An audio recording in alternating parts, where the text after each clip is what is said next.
পেছন থেকে বাম হাতে যার আমলনামা আসবে, সে বলবে আরে আমার যদি কিতাবটা, আমার যদি আমলনামা না দেওয়াই হতো কত না ভালো হতো, আমার যদি হিসাব না নেওয়া হইতো কত ভালো হতো। ওয়ালাম আদরি মা হিসাবিয়া ইয়া লাইতাহা কানাতিল কাদিয়া। আমার হিসাব যদি আমি আদৌ না জানতাম তাহলে কতই না ভালো হতো। হায় আমার মৃত্যু যদি দুনিয়ায় শেষ হয়ে যেত, আর যদি এই ময়দানে ওঠা না লাগতো। মা আগনা আন্নি মালিয়া হালাকা আন্নি সুলতানিয়া। আজ আমার অর্থ সম্পদ কোনো কাজে লাগলো না,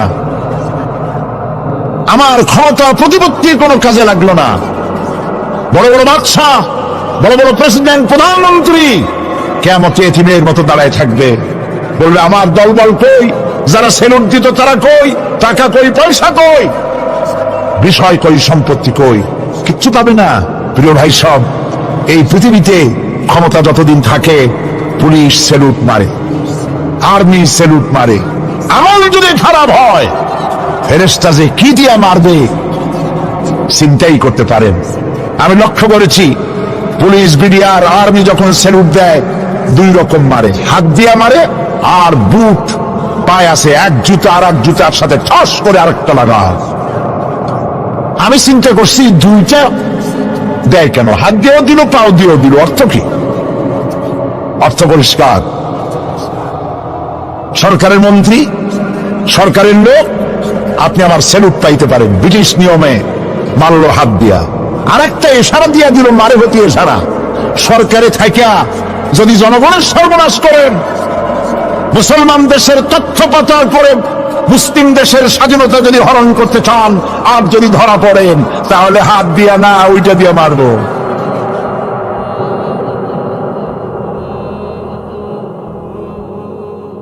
মানুষ কিয়ামতের ময়দানে রাজা বাদশা সব হয়রান হয়ে যাবে। জাহান্নামীদেরকে, কাফেরদেরকে, কাফেররা উপস্থিত হবে। কোরআনে কারীম আমলনামা বাম হাতে, বেঈমানদের বাম হাতে আমলনামা দিয়ে আল্লাহ পাক বলবেন খুযুহু ফাগুল্লুহু সুম্মাল জাহিমা সাল্লুহু সুম্মা সিলসিলাতি যারউহা সাবউনা যিরাআন ফাসলুকুহু। আল্লাহ পাক বলেন পাকড়াও করো, কে ধরো, খুযুহু ধরো, ফাগুল্লুহু ওর গলায় দড়ি লাগাও, সুম্মাল জাহিমা সাল্লুহু এরপর জাহান্নামে নিক্ষেপ করো, সুম্মা সিলসিলাতিন যারউহা সাবউনা যিরান ফাসলুকুহু 70 গজ লম্বা শিকল দিয়ে বাঁধো, জাহান্নামে নিক্ষেপ করো। এই জাহান্নামে ওইসব কাফিরদের জন্য হবে এই আযাব। আল্লাহ পাক কেন দিবেন কারণ সম্পর্কে আল্লাহ পাক বলেন ইন্নাহু কানা লা ইউমিনু বিল্লাহিল আযীম ওয়া লা ইয়াহুদ্দু আলা তুআমিল মিসকিন। কারণ হলো এরা আল্লাহ পাকের উপরে বিশ্বাস স্থাপন করত না। বড় বড় বুদ্ধিজীবী, বড় বড় বুদ্ধিজীবী, বড় বড় কবি, আহারে আমার দেশের এক কবি বলল ফজরের নামাজের আজান যখন শুনি মনে হয় বেশ্যা তার খরিদ্দার ডাকতেছে। মুসলমান নামের কলঙ্ক, মানুষ নামের পশু। এই কবিকে তদানীন্তন প্রধানমন্ত্রী রাষ্ট্রীয় পুরস্কার দিয়ে ধন্য করেছে। নাউজুবিল্লাহ। আল্লাহ বরদাস্ত করেন নাই। কোরআনের সাথে ইসলামের সাথে যারা বেয়াদবি করেছে আল্লাহ পাক থাপ্পড় দিয়া সব বেয়াদবদের সহায় দিয়েছেন। আল্লাহু আকবার। জাহান্নামের দুইটা কারণ হবে। একটা হলো আল্লাহকে অস্বীকার করেছে, নামাজ নাই, রোজা নাই, তাকায় দেখবেন চেহারাটা মুসলমানের মতো মনে হয় না, বুদ্ধিজীবী, পাঁচের দড়ির মতো চুলগুলো ফুরফুর করে চারিপাশে, উপরে তো নাই। আর যদি থাকেও সেগুলো এমন অবস্থা কাউয়ায় যদি রাস্তায় পায় ডিম পাড়ি ছুঁয়ে যাবে। চুলের অবস্থা ওই, মোষের অবস্থা ঢাকনার মতো। কিছু কিছু মশলা তো এমন আছে 5 ব্যাটারি টর্চ লাইট মারলেও বোঝার উপায় না, বেচারা হাসে না কান্দে। এইভাবে করে মাথার দশাই, চুলের দশাই, এগুলো হলো বুদ্ধিজীবী। আর এইগুলো হলো ওনাদের কলিজার টুকরা, ঠিক কিনা বলে? সহ্য হয় না, ইসলাম ভালো লাগে না, কোরআন ভালো লাগে না, বুদ্ধিজীবী হইলেই ছাড়লো। আল্লাহ রাব্বুল আলামিনকে যারা অস্বীকার করবে, আল্লাহ রাব্বুল আলামিন কিয়ামতের দিন বলবেন, ধর ধর, গলায় বেরি পড়া। দেখছেন না আসামিগুলারে বেরি পড়ায় কেমনে? ডান্ডা বেরি পড়াবেন আল্লাহ পাক, জাহান্নামের শিকল পরায় দিবেন আল্লাহর অস্বীকার করার কারণে। আর একটি কারণ কি? ওয়ালা ইয়াহুদ্দু আলা তুআমিল মিসকিন, মিসকিনদেরকে এরা খেতে দিত না, মিসকিনদেরকে, দুস্থদেরকে নিজেরাও খেতে দিত না, কাউকে খাবার দিতে উৎসাহিতও করত না। জাহান্নামে যাওয়ার জন্য আরো 2টা কারণ রয়েছে, তার একটি এখানে বলেছি, 2টি কারণ এখানে আছে, আর একটা কারণ আর এক জায়গায় আছে। আল্লাহ পাক বলেছেন জাহান্নামীদেরকে প্রশ্ন করা হবে, ইয়াতাসাআলুনা আনিল মুজরিমিন মা সালাকাকুম ফি সাকার। জাহান্নামীদেরকে প্রশ্ন করা হবে, কেন জাহান্নামে এসেছো? তারা বলবে, ক্বালু লাম নাকু মিনাল মুসাল্লিনা ওয়া লাম নাকু নুতঈমুল মিসকিন। আমরা নামাজ আদায় করি নাই, নামাজ পড়ি নাই, আর মিসকিনদেরকে খেতে দেই নাই। মারাত্মক কারণ হবে জাহান্নামে যাওয়ার এগুলি। প্রিয় ভাই সব, এরপরে কিয়ামতের দিন আমলনামা দিয়ে দেওয়ার পর একদল তো জান্নাতে চলে যাবে, ইমানদারদের ডান হাতে আমলনামা আসবে, আর বেঈমানের কোন হাতে? পিছন থেকে বাম হাতে। জাহান্নামীরা জাহান্নামে যাওয়ার পর তারা সেখানে বসে জান্নাতীদেরকে দেখতে পাবে। সুবহানাল্লাহ। জান্নাতের দিকে তাকিয়ে তারা লক্ষ্য করে দেখবে, যাদেরকে গালাগালি করেছিল মৌলবাদী বলে, যাদেরকে মারধর করেছিল, যাদেরকে ধর্মান্ধ বলা হয়েছিল, সেই লোকগুলি তো ওই জান্নাতে দেখা যায়। পানির পিপাসায়, ক্ষুধার যন্ত্রণায় অস্থির হয়ে তখন জাহান্নামীরা বলবে, ওয়ানাদা আসহাবুন নারি আসহাবাল জান্নাতি আন আফিদু আলাইনা মিনাল মা। জাহান্নামীরা ডাক দিয়া বলবে, ও জান্নাতি ভাইরা, ক্ষুধায় মরে গেলাম, পিপাসায় মরে গেলাম, তোমরা যে পানি পান করো জান্নাতের ভিতরে, একটু পানি আমাদের দিকে ঢেলে দাও। আও মিম্মা রাযাকাকুমুল্লাহ, একটু পানি দাও, অথবা আল্লাহ পাক তোমাদেরকে যে রিজিক দান করেছে একটু খাদ্য আমাদের দিকে নিক্ষেপ করে দাও, একটু খাইয়া বাসি। আল্লাহ রাব্বুল আলামিন বলেন, জান্নাতি লোকেরা তখন বলবে, ক্বালু ইন্নাল্লাহা হারামাহুমা আলাল কাফিরিন। কাফিরদের জন্য আল্লাহ রাব্বুল আলামিন জান্নাতের নাজ এবং নিয়ামত, খাদ্য এবং পানীয় সব হারাম করে দিয়েছেন আল্লাহ পাক। বেহেশতি লোকেরা জাহান্নামীদেরকে ডেকে বলবি, ওয়ানাদা আসহাবুল জান্নাতি আসহাবান নারি আন ক্বাদ ওয়াজাদনা মা ওয়া'দানা রাব্বুনা হাক্কান। জান্নাতীরা বলবে, ও জাহান্নামী ভাইরা, তোমাদের সাথে আল্লাহ পাক যে ওয়াদা করেছিলেন, সেই ওয়াদা তোমরা কি ঠিক মতো পেয়েছো? তার মানে হচ্ছে আল্লাহর ওয়াদা ছিল নেক কাজ করলে জান্নাতে যাবে, আর আল্লাহর দ্বীনের সঙ্গে বিরোধিতা করলে, আল্লাহর সাথে নাফরমানি করলে জাহান্নামে যাবে। নামাজ আদায় না করলে, জিনা ব্যভিচার করলে, ইসলামের পক্ষে না থেকে বিপক্ষে থেকে শত্রুতা করলে জাহান্নামে যাবে। আল্লাহর এই ওয়াদাগুলি ঠিক মতো পাইছো কিনা? আজ তোমরা জাহান্নামে গিয়েছো। তারা বলবে, হ্যাঁ, আমাদের আল্লাহ পাক যে ওয়াদা করেছিলেন সেই ওয়াদার অনুযায়ী আমরা আজকে বিপদে পড়েছি। আমরা আমল না করার কারণে, উল্টা কাজ করার কারণে আজ আমাদের এই দুরবস্থা হয়েছে। জাহান্নামীরা এক দল আরেক দলের সঙ্গে অভিশাপ দেবে, এক দল আরেক দলকে অভিশাপ দেবে। তারা একে অপরের বিরুদ্ধে অভিশাপ দিতে থাকবে। সেখানে কর্মী আর নেতাদের সাথে দেখা হয়ে যাবে। যেই সব নেতাদের কথা মতো মুসল্লি পিটানো হয়েছে, লক্ষ্য করেন, যেই সব নেতাদের কথা মতো বোমা মেরে, মানুষ মেরে দায় দায়িত্ব আলেমদের মাথার উপর, ইসলামের মাথার উপরে চড়ায় দেওয়া হয়েছে। এইবার নেতার সাথে কর্মীদের দেখা হবে কোন জায়গায়?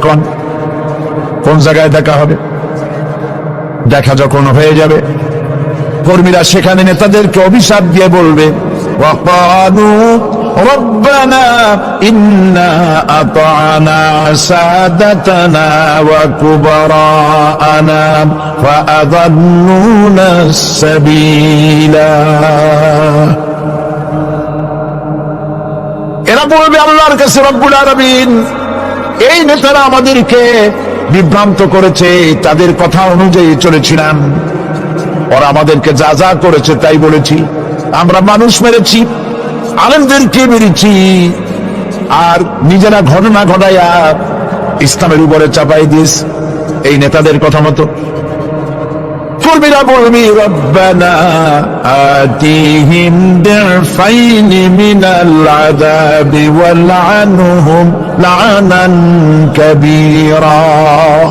আয় আল্লাহ, আজকে আমরা যে শাস্তি পাচ্ছি এর থেকে যেমন শাস্তি আমাদের নেতাদেরকে দেওয়া হয়।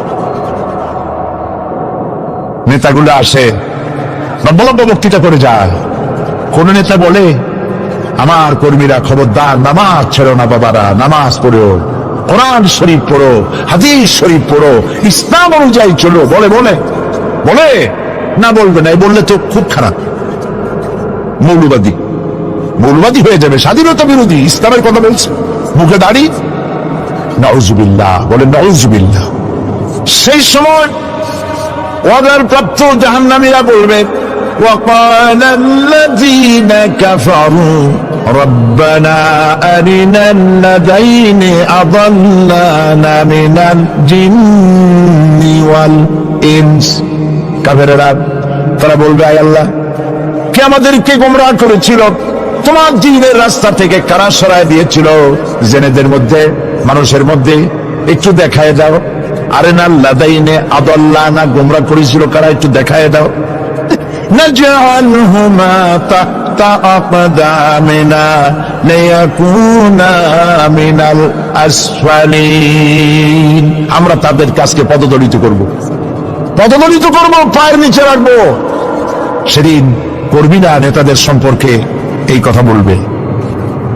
প্রিয় ভাই সব, সেই কিয়ামতের ময়দানে কেউ কারো কোনো উপকার করতে পারবে না, নেতাও পারবে না কর্মীর উপকার করতে, আর কর্মীরাও তো পারবেই না। এই জাহান্নামের ভিতরে নেতা কর্মীদের কথোপকথনের মধ্যে এই শয়তানের সঙ্গে দেখা হয়ে যাবে। কার সাথে দেখা হবে? শয়তানের সাথে। এই যে কথাগুলি আমি বলছি, এগুলি গল্প, আমার বানানো কথা। চিল্লায় বলুন, কার কথা? প্রিয় ভাই সব, কান লাগায় শোনেন, ফায়দা হবে। আল্লাহ যেন আমাদের ফায়দা দেন, বলি আমিন। ভাইরা আমার, এখন তো শয়তান দেখা যায় না, দেখা যায়? এখন দেখা যায় না, দেখলেও বোঝা যায় কি কায়দায় কোন শয়তান আসছে, বুঝবার উপায় নাই। জাহান্নামের মধ্যে শয়তানের সাথে দেখা হয়ে যাবে। শয়তানের কথা মানুষেরা শোনে, গুনাহ করে নিজে। কবি বলেছেন, क्या हंसी आती है मुझे हजरत इंसान पर, क्या हंसी आती है मुझे हजरत इंसान पर, फेल बद्दू खुद करे और लानत करे शैतान पर। খারাপ কাজ নিজে করে দোষ দেয় শয়তানের। আসলে শয়তান তো প্ররোচনা দেয়, জাহান্নামের মধ্যে শয়তানের সাথে রাখা হয়েছে। শয়তানকে যখন সবাই অভিযুক্ত করবে তোর কারণেই তোর জাহান্নামে এলাম, শয়তান তখন বলবে ওয়াকালা শাইতানু লাম্মা কুদিয়াল আমরু ইন্নাল্লাহা ওয়া'আদাকুম ওয়া'দাল হক ওয়া ওয়া'আদতুকুম ফাখলাফতুকুম। শয়তান বলবে আল্লাহ তোমাদেরকে সত্য প্রতিশ্রুতি দিয়েছিলেন, আমারে দোষ দিয়ে লাভ নাই, আমারে দোষ দিয়ে লাভ নাই।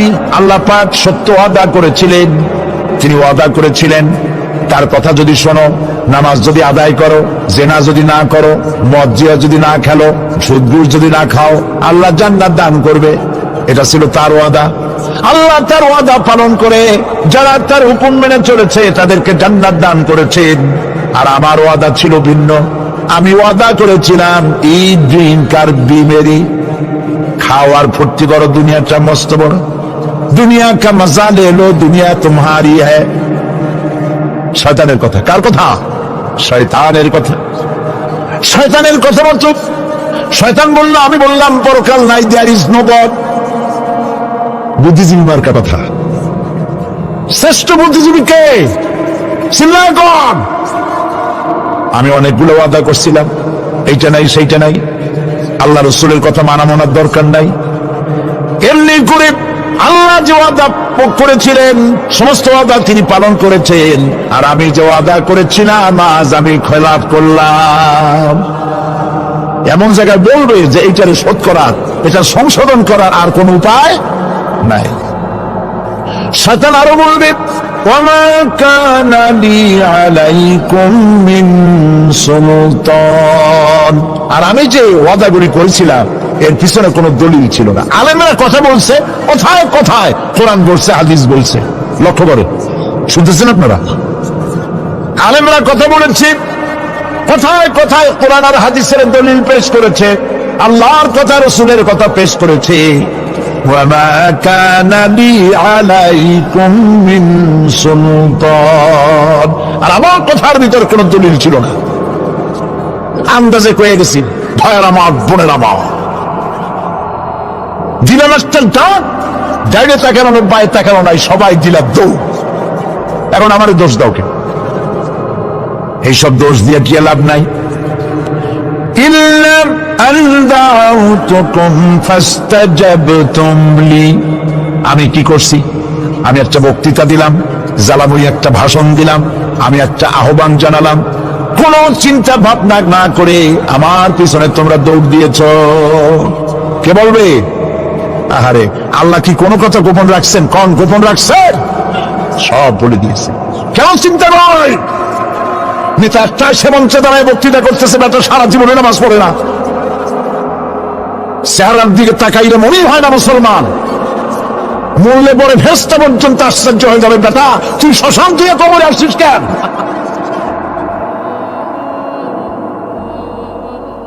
এগুলোর পিছনে দৌড়েছে তোমার ভাই, আমার ভাই, উল্লুক ভাই, ভাল্লুক ভাই।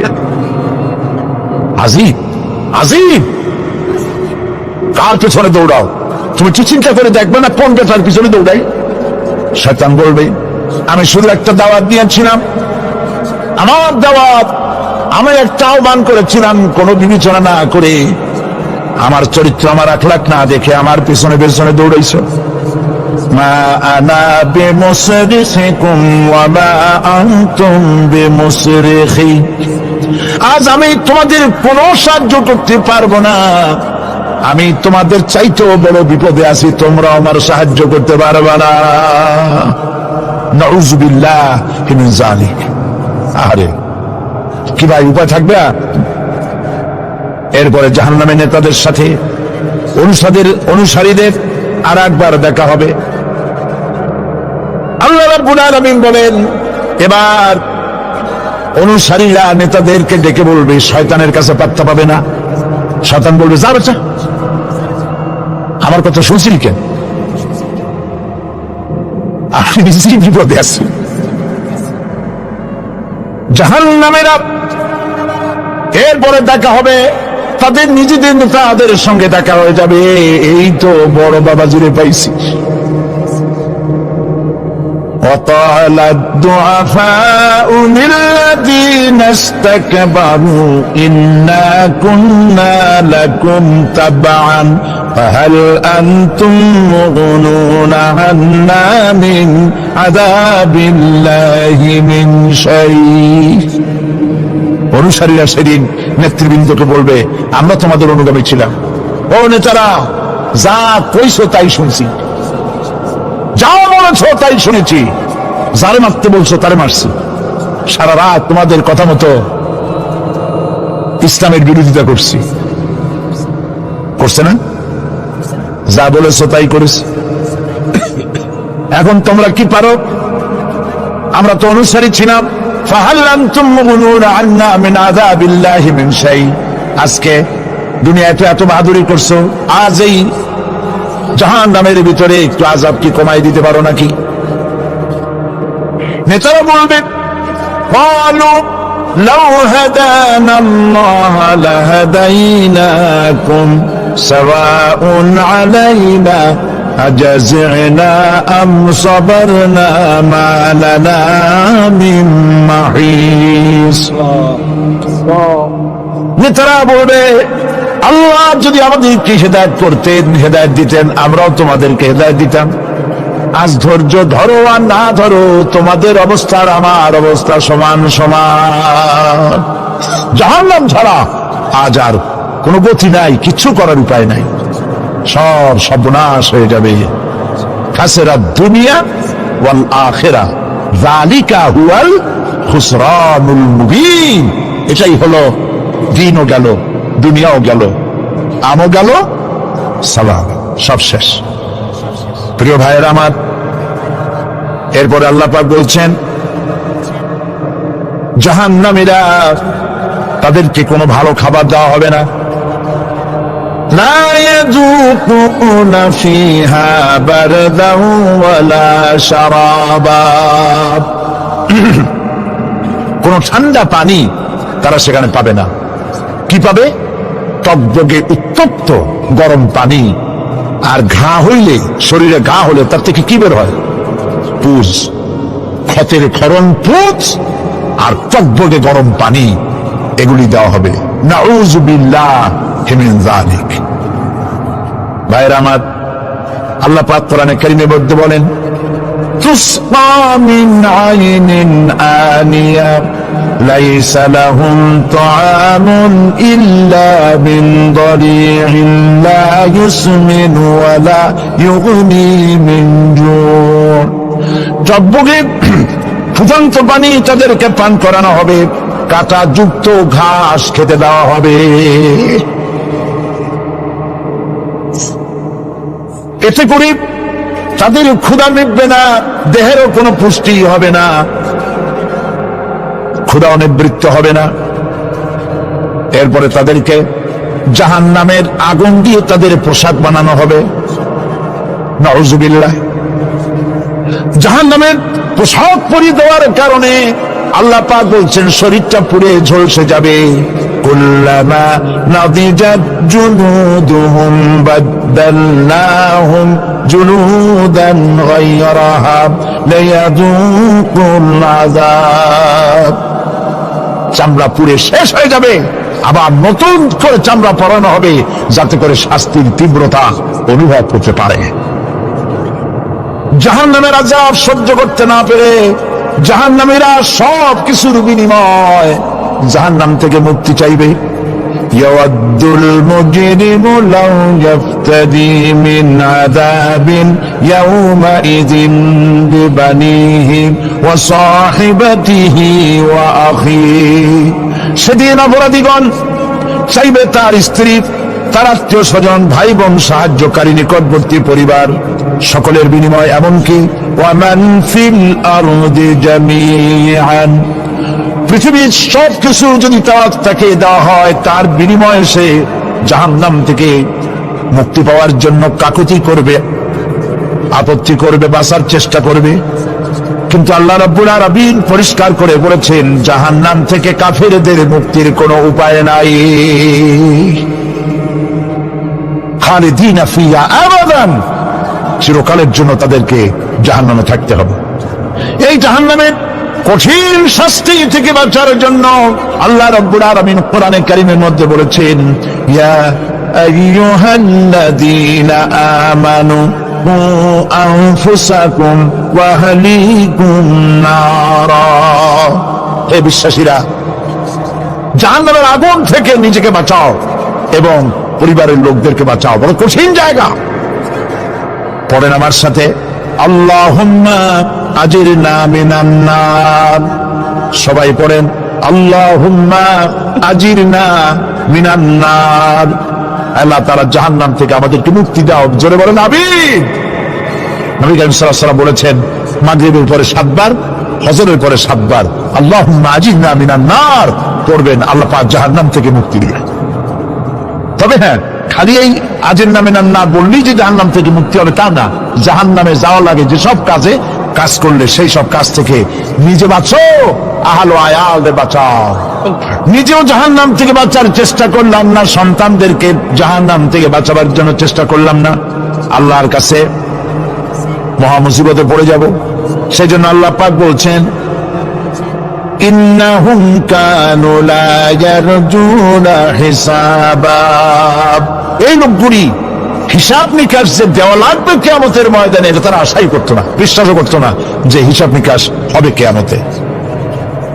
আল্লাহ পাক বলেন, ইন্নাল্লাযীনা কাযযাবু বিআয়াতিনা ওয়াস্তাকবারু আনহা লা তুফাত্তাহু লাহুম আবওয়াবাস সামাই ওয়া লা ইয়াদখুলুনাল জান্নাতা হাত্তা ইয়ালিজাল জামালু ফি সাম্মিল খিয়াত।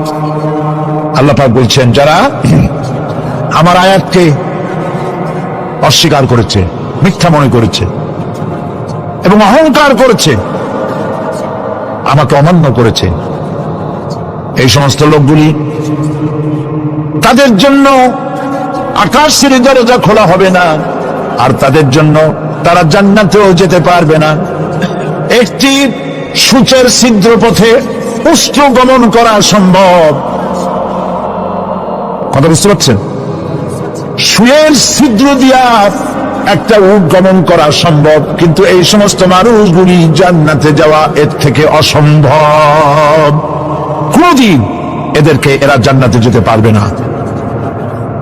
ওয়া কুল্লা শাইইন আহসাইনাহু কিতাবা।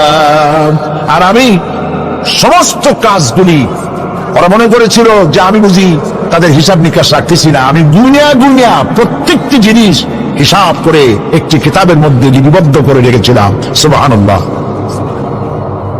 প্রিয় ভাইয়েরা, আল্লাহ পাক আমাদের সঙ্গে ফেরেশতা দিয়েছেন। আল্লাহ পাক কোরআনে কারিমে বলেন, লাহু মুআক্কিবাতুম মিন বাইনি ইয়াদাইহি ওয়া মিন খালফিহি ইয়াহফাযুনাহু মিন আমরিল্লাহ। ইয়াহফাযুনা মিন আমরিল্লাহ। তোমার ডানে, তোমার বামে, তোমার সামনে, তোমার পশ্চাতে আমার ফেরেশতারা তোমাদেরকে ঘিরে আছে। ওয়া ইন্না আলাইকুম লাহাফিযিন কিরামান কাতিবিনা ইয়ালামুনা মা তাফআলুন। সম্মানিত লেখক তোমাদের সাথে লাগিয়ে দেওয়া হয়েছে, তোমরা যা করো সব তারা জানে, সমস্ত কথাগুলি রেকর্ড হয়ে যাচ্ছে। আল্লাহ রাব্বুল আলামিন বলেন, ওয়ায়ালামু মা ফিল বাররি ওয়াল বাহরি ওয়া মা তাসকুতু মিন ওয়ারাকাতিন ইল্লা ইয়ালামুহা। আল্লাহ পাক বলছেন, পানির ভিতরে কি হয়, স্থল ভাগে কি হয়, সব আমি জানি। এমনকি এই পৃথিবীর কোন একটি পাতা যদি, কোন গাছের পাতা যদি বৃন্তচ্যুত হয়ে ডাল থেকে খসে যদি মাটিতে পড়ে যায়, মুমিন বান্দারা যদি বিপদে পড়ে আর আমারে যদি ডাকে, আমি আল্লাহ রাব্বুল আলামিন বাঁচাইয়া দেব। মাজারে যাইও না, মাজারে যাও না, এই মাজারগুলি তোমাদেরকে কিচ্ছু দিতে পারবে না। বিশ্বাস করো মুসলমান, মাজারে চাদর দিও না, আগরবাতি দিও না, মোমবাতি দিও না, টাকা পয়সা দিও না। যে ব্যক্তি মারা গেছে তোমাকে কিচ্ছু দিতে পারবে না, পারবে না, পারবে না। আল্লাহু আকবার।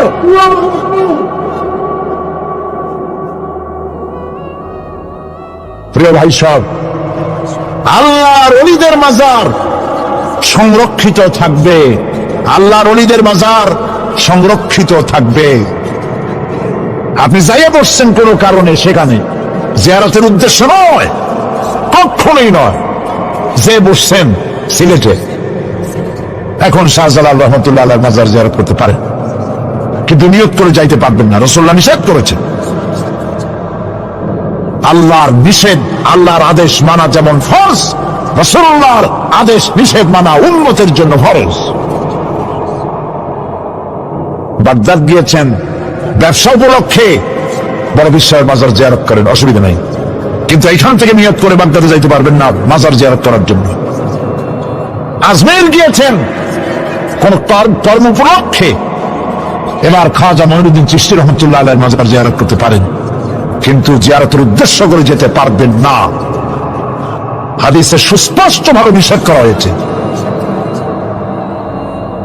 কারণটা বলবো, কারণ হলো কলিজার মধ্যে একটা ভয় আর মহব্বত, বিশ্বাস, যিনি শুয়ে আছেন তিনি আমার কথা শুনবেন এবং আমার আশা পূরণ করবেন। এই বিশ্বাস শিরক, শিরক এবং শিরক। আপনি কবরের কাছে যাচ্ছেন, যার কাছে যাচ্ছেন, ধরেন খাজা মঈনুদ্দিন চিশতি রহমতুল্লাহ আলাইহি, মাহবুব সুবহানী, কুতুব রব্বানী শেখ মহিউদ্দিন আব্দুল কাদের জিলানী রহমতুল্লাহ আলাইহি। মাতৃভাষা কি? আরবি। মাতৃভাষা কি? আরবি। খাজা মঈনুদ্দিন চিশতি রহমতুল্লাহ আলাইহি মাতৃভাষা কি? আরবি। শাহজালাল রহমতুল্লাহ আলাইহি মাতৃভাষা কি? আরবি। আপনি যাই কইলেন, খাজা বাবা আমার ছেলে হয় না অনেক দিন, স্বাস্থ্য খুব খারাপ, ব্যবসায় উন্নতি হয় না, চাকরিতে প্রমোশন হয় না, আমার এই আশাগুলো পূরণ করে। আপনার কথা খুব বুঝলো, তাহলে 1 নম্বরে ফেল, মিস ফায়ার। আপনার একটা কথাও তিনি বুঝে নাই।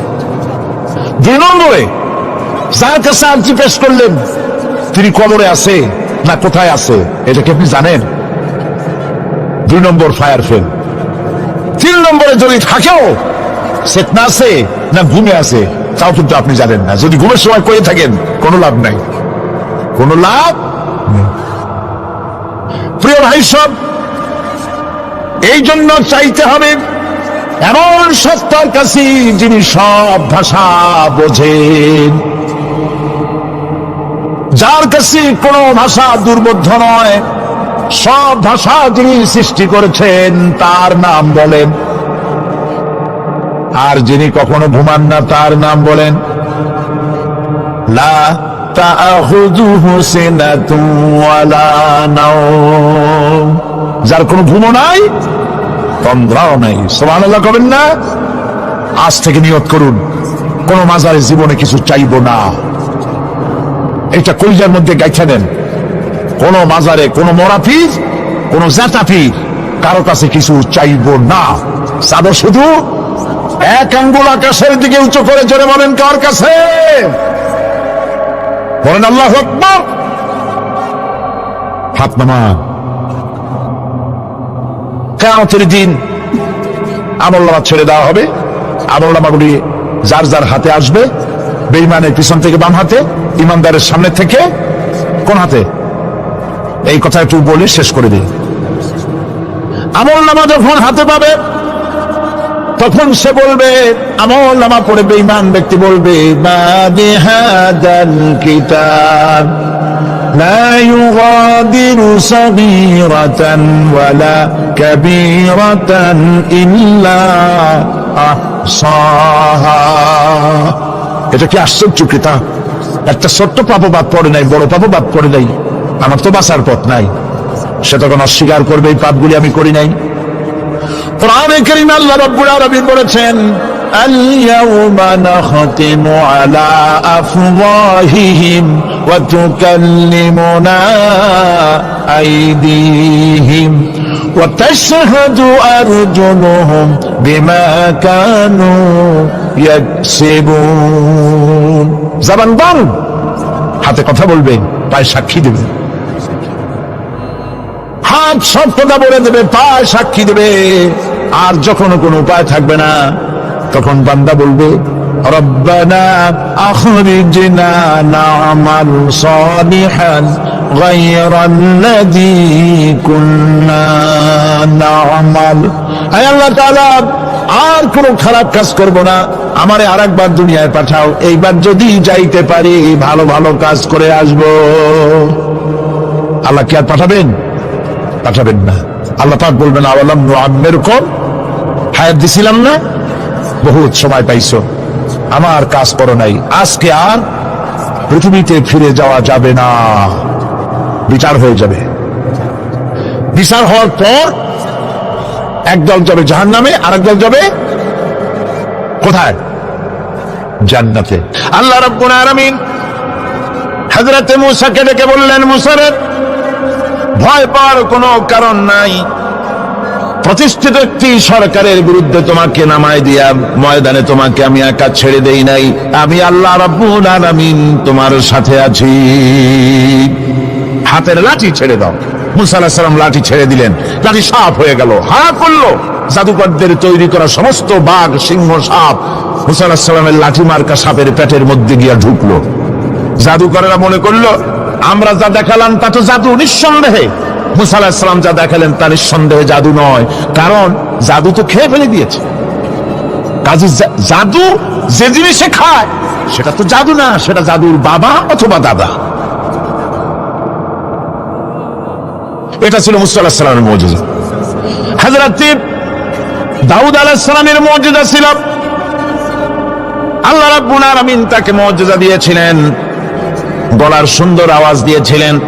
তিনি যখন জাব্বুর শরীফ তেলাওয়াত করতেন, উড়ন্ত পাখিরা ওরা বন্ধ করে চতুর্দিকে বসে আল্লাহর কালাম শুনত। তিনি লোহা দিয়ে অস্ত্র তৈরি করতেন।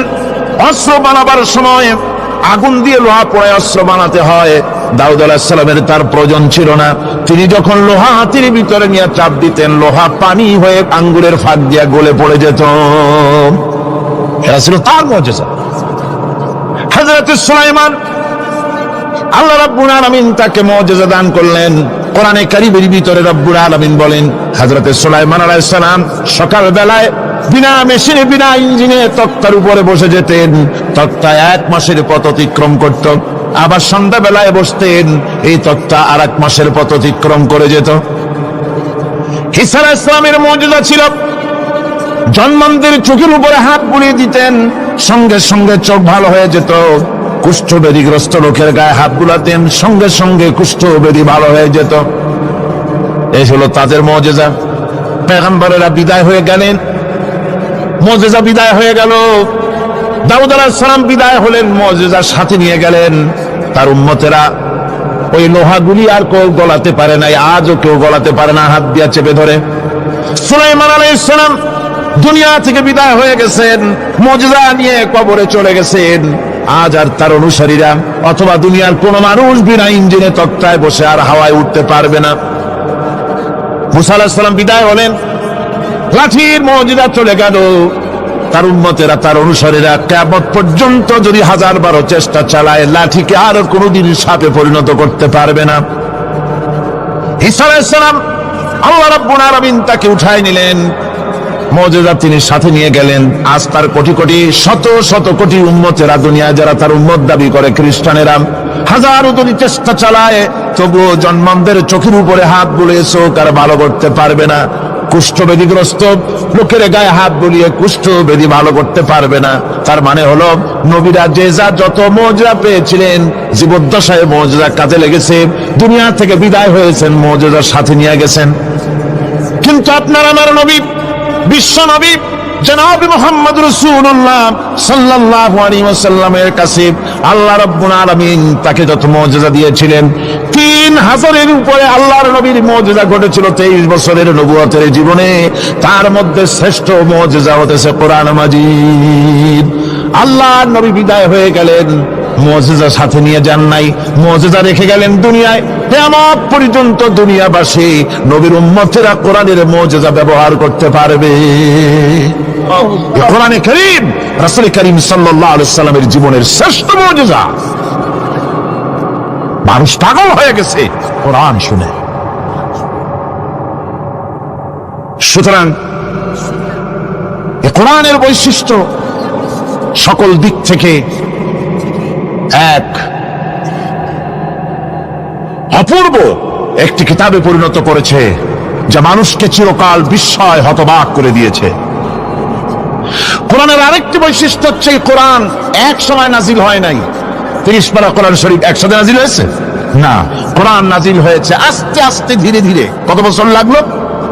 23 বছরেরও কিছু বেশি সময় ধরে কোরআন ধীরে ধীরে রাসূল করিম সাল্লাল্লাহু আলাইহি সাল্লামের কাছে অবতীর্ণ হয়েছে। এমনটি আর কোনো কিতাব হয়নি, যা আর কোনো ধর্মগ্রন্থ যারা অন্যরা দাবি করে এরকম হয়নি। কোরআনে কারীমের আরেকটি বৈশিষ্ট্য হচ্ছে, যখন কাগজ ছিল না, ছাপাখানা ছিল না, এমনকি টেপ রেকর্ডার ছিল না, তখনকার নাজিলকৃত কিতাব যেভাবে নাজিল হয়েছিল সেইভাবে আজ পর্যন্ত অবিকল টিকে আছে, টিকে থাকবে ইলা ইয়াউমিল কিয়ামা। কিয়ামত পর্যন্ত কোরআনে কারীমের এই অকৃত্রিম অবিকৃত অবস্থায় কোরআনে কারীমের এই শান, এই বরকত টিকে থাকবে। এই জন্য কোরআন শরীফ হচ্ছে এই পৃথিবীর মহাবিশ্বের মহাবিস্ময়। কোরআন হচ্ছে পৃথিবীর মহাবিশ্বের মহাবিস্ময়। এর মর্যাদা সম্পর্কে রাসূল করিম সাল্লাল্লাহু আলাইহি ওয়াসাল্লাম বলেছেন, ওয়ান উসমান রাদিয়াল্লাহু তাআলা আনহু আন্নাহু ক্বাল ক্বালা রাসূলুল্লাহ সাল্লাল্লাহু আলাইহি ওয়াসাল্লাম খায়রুকুম মান তাআল্লামাল কুরআনা ওয়া আল্লামাহু, রাওয়াহুল বুখারী। আল্লাহর নবী বলেন, তোমাদের মধ্যে সর্বোত্তম ব্যক্তি সেই, তোমাদের ভিতরে ভালো ব্যক্তি, উত্তম ব্যক্তি সেই যে ব্যক্তি নিজে কোরআন শেখে আর অন্যকে শেখায়। কোরআন যে শেখে আর অন্যকে যে শিখায়, সেই ব্যক্তি হলো তোমাদের মধ্যে সর্বোত্তম ব্যক্তি, ভালো ব্যক্তি। সুবহানাল্লাহ বলেন। কোরআনে কারীমের এই মর্যাদা সম্পর্কে রাসূল করিম সাল্লাল্লাহু আলাইহি ওয়াসাল্লাম বলেছেন, দুই ব্যক্তিকে, দুই শ্রেণীর লোককে ঈর্ষা করা যায়। অমুকে বিরাট বাড়ি করেছে, সে বাড়ি থেকে হিংসা হয়, আমি ওরকম বাড়ি করব, অমুকের মতো নেতা হব, অমুকের মতো বড় লোক হতে হবে। পরশ্রী কাতরতা অথবা ঈর্ষা করা, এরকমের ঈর্ষা করা জায়েজ নাই। রাসূলুল্লাহ বলেছেন, দুই ব্যক্তির সঙ্গে ঈর্ষা করা যায়। আন ইবনে ওমর রাদিয়াল্লাহু তাআলা আনহু আন্নাহু ক্বাল ক্বালা রাসূলুল্লাহ সাল্লাল্লাহু আলাইহি ওয়াসাল্লাম লা হাসাদা ইল্লা আলাল ইসনাইন, দুই ব্যক্তি ছাড়া অন্য কারো সাথে হিংসা করা যায় না, রিস্ক করা যায় না। কোন কোন ব্যক্তি? রাজুলুন আতাহুল্লাহুল কুরআন ফাহুয়া ইয়াকুমু বিহি আনা আল-লাইলি ওয়া আনা আন-নাহার, ওই ব্যক্তির সঙ্গে হিংসা করা যায়, হিংসা করা যায় যে ব্যক্তিকে আল্লাহ পাক কোরআনের ইলম দান করেছেন, সে ব্যক্তি দিন রাত কোরআন তেলাওয়াত করে, কোরআনের উপরে আমল করে, কোরআনের উপরে থাকে, মানুষকে কোরআনের দাওয়াত দেয়। ওই লোকের সাথে ঈর্ষা করা দরকার যে তার মতো হতে চায়। ওয়ারাজুলুন আতাহুল্লাহু মালান ফাহুয়া ইউনফিকু মিনহু আনা আল-লাইলি ওয়া আনা আন-নাহার, মুত্তাফাকুন আলাইহি, বুখারী মুসলিমের হাদিস। রাসূলুল্লাহ বলছেন, অন্য আরেক ব্যক্তি হচ্ছে যে ব্যক্তিকে আল্লাহ পাক মাল দিয়েছেন, সম্পদ দিয়েছেন, ওই ব্যক্তি তার মাল আর সম্পদকে দিন রাত দুহাতে আল্লাহর রাস্তায় খরচ করে, তার মতো হওয়ার জন্য তার সাথে ঈর্ষা করা যেতে পারে। আমার বন্ধুগণ, এই কোরআন হচ্ছে এমন এক কিতাব যে কোরআনকে নিয়ে যারা অগ্রসর হয় আল্লাহ তাদেরকে বাড়ায় দেন, আর কোরআনের সাথে যারা হিংসা করে, বিদ্বেষ করে, আল্লাহ তাদেরকে অধঃপাতিত করে দেন। عن عمر بن الخطاب رضي الله تعالى عنه أنه قال قال رسول الله صلى الله عليه وسلم إن الله يرفع بهذا الكتاب أقواما ويضع به آخرين, رواه مسلم। হযরত ওমর রাদিয়াল্লাহু তাআলা আনহু বলছেন যে আল্লাহ পাক এই কোরআনের সাহায্যে এক শ্রেণীর লোককে প্রতিষ্ঠিত করবেন দুনিয়ার বুকে, এবং আখিরাতেও আরেক শ্রেণীর লোককে করবেন অধঃপাতিত। যারা কোরআনের সাথে বিরোধিতা করবে, তারা যদি হিরো হয়, আল্লাহ তাদেরকে জিরো বানাবেন। কি বানাবেন? জোরে কোন কি বানাবেন? জিরো বানিয়ে দিবেন। আর কোরআনকে নিয়ে যারা আগ বাড়ে, তারা যদি জিরো হয়, আল্লাহ পাক তাদেরকে কি বানায় দেন? কোরআনের সাথে বিরোধিতা আজকে নতুন কিছু নয়, আবহমান কাল থেকে কোরআনের সাথে চলছে বিরোধিতা। বিশ্বকবি, কবি সম্রাট আল্লামা ইকবাল, আল্লাহ তাকে জান্নাতুল ফেরদাউস নসিব করুন, সবাই বলুন আমিন। আল্লামা ইকবাল বলেছেন, সতীজা কর রহা হ্যায় আসল সে ইমরোজ, সতীজা কর রহা হ্যায় আসল সে ইমরোজ, চরাগে মুস্তফা বি সে শরারে বুলহবিস। মুহাম্মদ সাল্লাল্লাহু আলাইহি ওয়াসাল্লামের দীপ শিকার সাথে, আল্লাহর দ্বীনের সাথে আবু জাহল, আবু লাহাবের অগ্নিস্ফুলিঙ্গের সংঘর্ষ আবহমান কাল থেকে লেগে এসেছে। কিন্তু ওদের এই অগ্নিস্ফুলিঙ্গের টক্কর লেগে মুহাম্মদ সাল্লাল্লাহু আলাইহি ওয়াসাল্লামের টিম টিম করে জ্বলে ওঠা এই প্রদীপটি প্রচন্ড ঝড়ো হাওয়ার মুখে, টর্নেডো আর গর্কির মুখে নিভে যায়নি, জ্বলছে, জ্বলবে কিয়ামত পর্যন্ত। এটাকে নিভাবার ক্ষমতা বিশ্বের কোন মানুষের নাই। ফু দিয়ে কেউ যদি নিভাতে চায়, চেহারা শুদ্ধ, মাথা শুদ্ধ, পুড়ে ছাই হয়ে যাবে, কোরআনের আলোকে নির্বাপিত করতে পারবে না।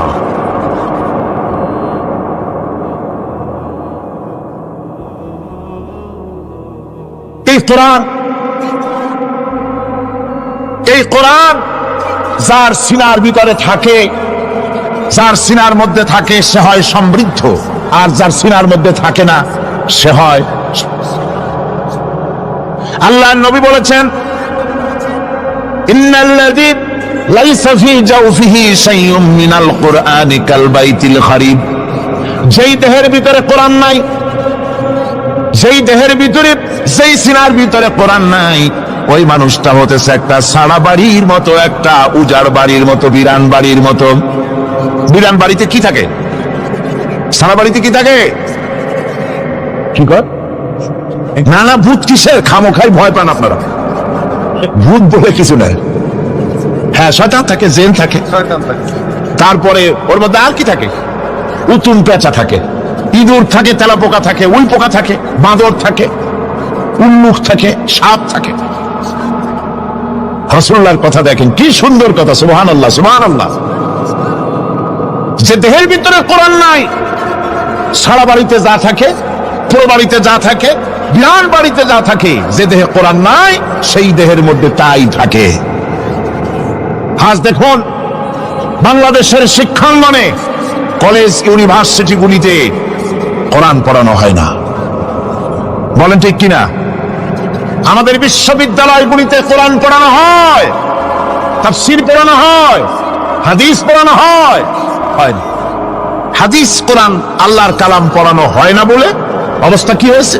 হাদিস থেকে মিলায় নেন, ইন্নাল্লাযী লাইসা ফী জাওফিহি শাইউম মিনাল কুরআনি কাল বাইতিল খারিব। কোরআন নাই তো সারা বাড়ি, কোরআন নাই তো কি আছে? যে ঘরের মধ্যে মানুষ নাই, উল্লুক থাকে, ভাল্লুক থাকে, শয়তান থাকে, তেলাপোকা থাকে, সারপোকা থাকে, হিংস্র প্রাণী ভরপুর থাকে। যে শিক্ষা প্রতিষ্ঠানে কোরআন পড়ানো হয় না, সেখানেও সন্ত্রাসীরা বাস করতে পারে, ভালো মানুষ টিকতে পারে না।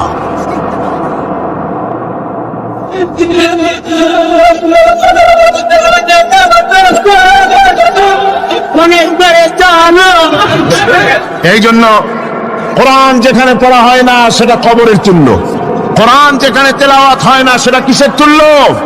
কবরের তুল্য। আল্লাহর নবী বলেছেন, আন আবি হুরায়রা রাদিয়াল্লাহু তাআলা আনহু আন্নাহু ক্বাল ক্বালা রাসূলুল্লাহ সাল্লাল্লাহু আলাইহি ওয়াসাল্লাম লা তাজআলু বুয়ুতাকুম মাকাবির, রাওয়াহু মুসলিম। আল্লাহর নবী বলেন, তোমাদের ঘরগুলিকে তোমরা কবর বানাইও না। অর্থাৎ যে ঘরের মধ্যে কোরআনে কারীম তেলাওয়াত হয় না সেটা কবরের সমতুল্য, কবরের সমতুল্য। আগে আমাদের ঘর সমূহে যখন ছোট ছিলাম তখন দেখতাম ঘরে ঘরে কোরআন তেলাওয়াত হতো, ঠিক না? প্রত্যেকটা ঘরের জানালা দিয়া সকালবেলা আওয়াজ আসতো, আউযু বিল্লাহি মিনাশ শাইতানির রাজিম, বিসমিল্লাহির রহমানির রহিম। তেলাওয়াতের আওয়াজ বেশি আসতো। আজ আর এই অবস্থা নাই। আজ ভদ্রলোকের বাড়ির সামনে দিয়ে হেঁটে যাবেন, সকালবেলা কিসের তেলাওয়াত? জলমের ঘুম ঘুমায়, পাইকারি দরে ঘুমায়, ফজরের নামাজ নাই। শহরের অবস্থা, অধিকাংশ বাড়িতে ফজরের নামাজ হয় না। রিসেন্টিনার মাধ্যমে, আগে তো শুধু বাংলাদেশের ছবি। ডিশ অ্যান্টেনার মাধ্যমে সারা পৃথিবীর শয়তানি আর বদমাশি ঘরে বসে গেলা যায়। উপকারিতা এবং অপকারিতা দুটোই আছে। নিউজ দেখা যায়, সাথে সাথে আবার নিউজের সাথে আরো বাজে কিছু দেখা যায়। এগুলো দেখতে দেখতে রাত শেষ হয়ে আসে, ঘুমায় জনমের মতো, এক ঘুমে বেলা 9টা আর 10টা। কিসের ফজরের নামাজ আর কি এর কোরআন শরীফ তেলাওয়াত কর।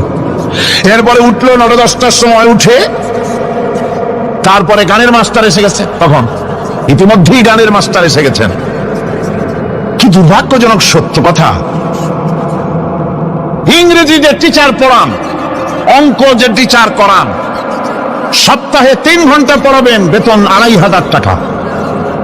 আর প্রতিদিন সকালবেলা এসে যদি কোনো মুসলমান কোনো একজন মৌলভী সাহেব, হাফেজ সাহেবকে রাখেন কোরআন তেলাওয়াত করাবার জন্য, কোরআন পড়াবার জন্য সন্তানকে, প্রতিদিন আসতে হবে, প্রতিদিন 2 ঘন্টা পড়াতে হবে, আর মাসের শেষে বেতন 500 টাকা। কোরআনে কারীমের সাথে এই আচরণ বেশি হয়েছে। আমি বেশি বলে ফেলেছি। যাদের অভিজ্ঞতা আছে তারা বলছেন 200 টাকা। এরপরে অঙ্ক ইংরেজি তো কাজে লাগে, ভালো কথা। তারপরে গানের মাস্টার আসছেন, তিনি শেখাবেন কি? রবীন্দ্রসঙ্গীতের প্যানপ্যানানি, যা শুনলে পরে কান ময়লা জমে যেতে পারে, যে গান শুনলে জীবিত মানুষ মৃত্যু হয়ে যায়। নজরুলের কথা শেখানো হবে না, তাহলে সেটা হবে সাম্প্রদায়িকতা। গানের মাস্টারকে, নাচের মাস্টারকে 10,000 টাকা, 10,000 টাকা পর্যন্ত বেতন দেওয়া হয়। এ জাতির জন্য আল্লাহর রহমত কেমনে আসবে? কি কারণে আসবে? কোরআনের সাথে এই বেয়াদবি আমরা করেছি। ঘরগুলিকে, আজকে আমাদের ঘরগুলিকে আমরা কবরস্থানে পরিণত করে দিয়েছি। কোরআন তেলাওয়াত হচ্ছে না। আমার বন্ধুগণ, কোরআন তেলাওয়াত করুন, বেশি বেশি তেলাওয়াত করুন, ঘরকে জীবিত করুন, সন্তানকে তেলাওয়াত করান, আপনি নিজেও তেলাওয়াত করেন। কোরআনে কারীম যারা তেলাওয়াত করবেন তাদের সম্পর্কে আল্লাহর নবী বলেন, মান ক্বারাআল কুরআনা ফাস্তাযহারাহু ফাহাল্লা হালালাহু ওয়া হারামা হারামাহু আদখালাহুল্লাহুল জান্নাহ। আল্লাহর নবী বলেন, যে ব্যক্তি কোরআন শরীফ তেলাওয়াত করবে এবং কোরআনের হালাল অনুযায়ী হালালকে মেনে চলবে, হারাম অনুযায়ী হারাম থেকে ফিরে থাকবে, এরকম কোরআনের উপরে যে তেলাওয়াত করবে আর আমল করবে, আল্লাহ রাব্বুল আলামিন কিয়ামতের দিন তাকে জান্নাতের ভিতরে প্রবেশ করাবেন। শুধু বেহেশতে যাবে না, ওয়া শাফাহু ফি আশরাতিন মিন আহলি বাইতিহি কুল্লুহুম ক্বাদ ওয়াজাবাত লাহুন নার। নবীজি বলেন, এই কোরআনে কারীমের বরকতে কিয়ামতের দিন ওই ব্যক্তি তার রক্ত সম্পর্কিত 10 জন আত্মীয়ের ব্যাপারে সুপারিশ করার জন্য তৌফিক পাবে আল্লাহর দরবারে। এমন 10 ব্যক্তি, যেই 10 ব্যক্তির জন্য হিসাবের পরে জাহান্নাম ওয়াজিব হয়ে গিয়েছিল, এমন 10 ব্যক্তি সম্পর্কে কোরআনের তেলাওয়াতকারী আর আমলকারী আল্লাহর দরবারে সুপারিশ করার জন্য পারমিশন পাবেন। এমন নিয়ামত, সেই নিয়ামত থেকে আমরা বঞ্চিত হয়ে যাচ্ছি। আমি বলি না যে আপনারা কলেজ ইউনিভার্সিটিতে ছেলেদের পড়তে দিবেন না, আমি তা বলি না। তারা কলেজ ইউনিভার্সিটিতে বিলক্ষণ পড়াশোনা করুক, কিন্তু তাদেরকে কোরআন শরীফ শিখান। লক্ষ লক্ষ টাকা খরচ করলেন ছেলের পেছনে, কিন্তু কোরআন শিখালেন না। আপনি মরে গেলে আপনার জানাজাটা পড়বে, এ তৌফিকও সে পেল না। জানাজার ইমামতি তো দূরের কথা, জানাজার নিয়ত জানে না, পাক পবিত্রতা জানে না। বাপ মরে গেছে, সে তখন ছিল মার্কেটে, শুনলো বাপ মরছে, তাড়াতাড়ি জানাজায় শরীক হতে হবে। প্যান্টও পাক নাই, যেহেতু পেশাবের যখন বেগ এসেছিল দেওয়ালের পাশে দাঁড়াইয়া কাম সারছে, ধোয়া মোছার কাম নাই, মাথায় টুপি নাই, নাক মোছার রুমাল ছিল পকেটের, রুমালটা মাথায় দিয়া দাঁড়ায় গেল। আল্লাহু আকবার। বাপের কপালে যা আছে তাই হোক। তারপরে বাপ মরে গেছে, কান্না শুরু করেছে। যেদিন মরছে সেদিন কানতেছে, পরের দিন একটু মুখ মলিন কান্দে। নাম বল্টু মিয়া। তার আবার এক বন্ধু আছে, তার নাম শান্টু মিয়া। শান্টু মিয়া বলছে, মিয়া বল্টু কান্দো কেন? বাপ মরে গেছে। এগুলো বাঁচে নাকি? এগুলো মরিয়ে যায়। আমার একটা ছিল, ওটাও মরছে।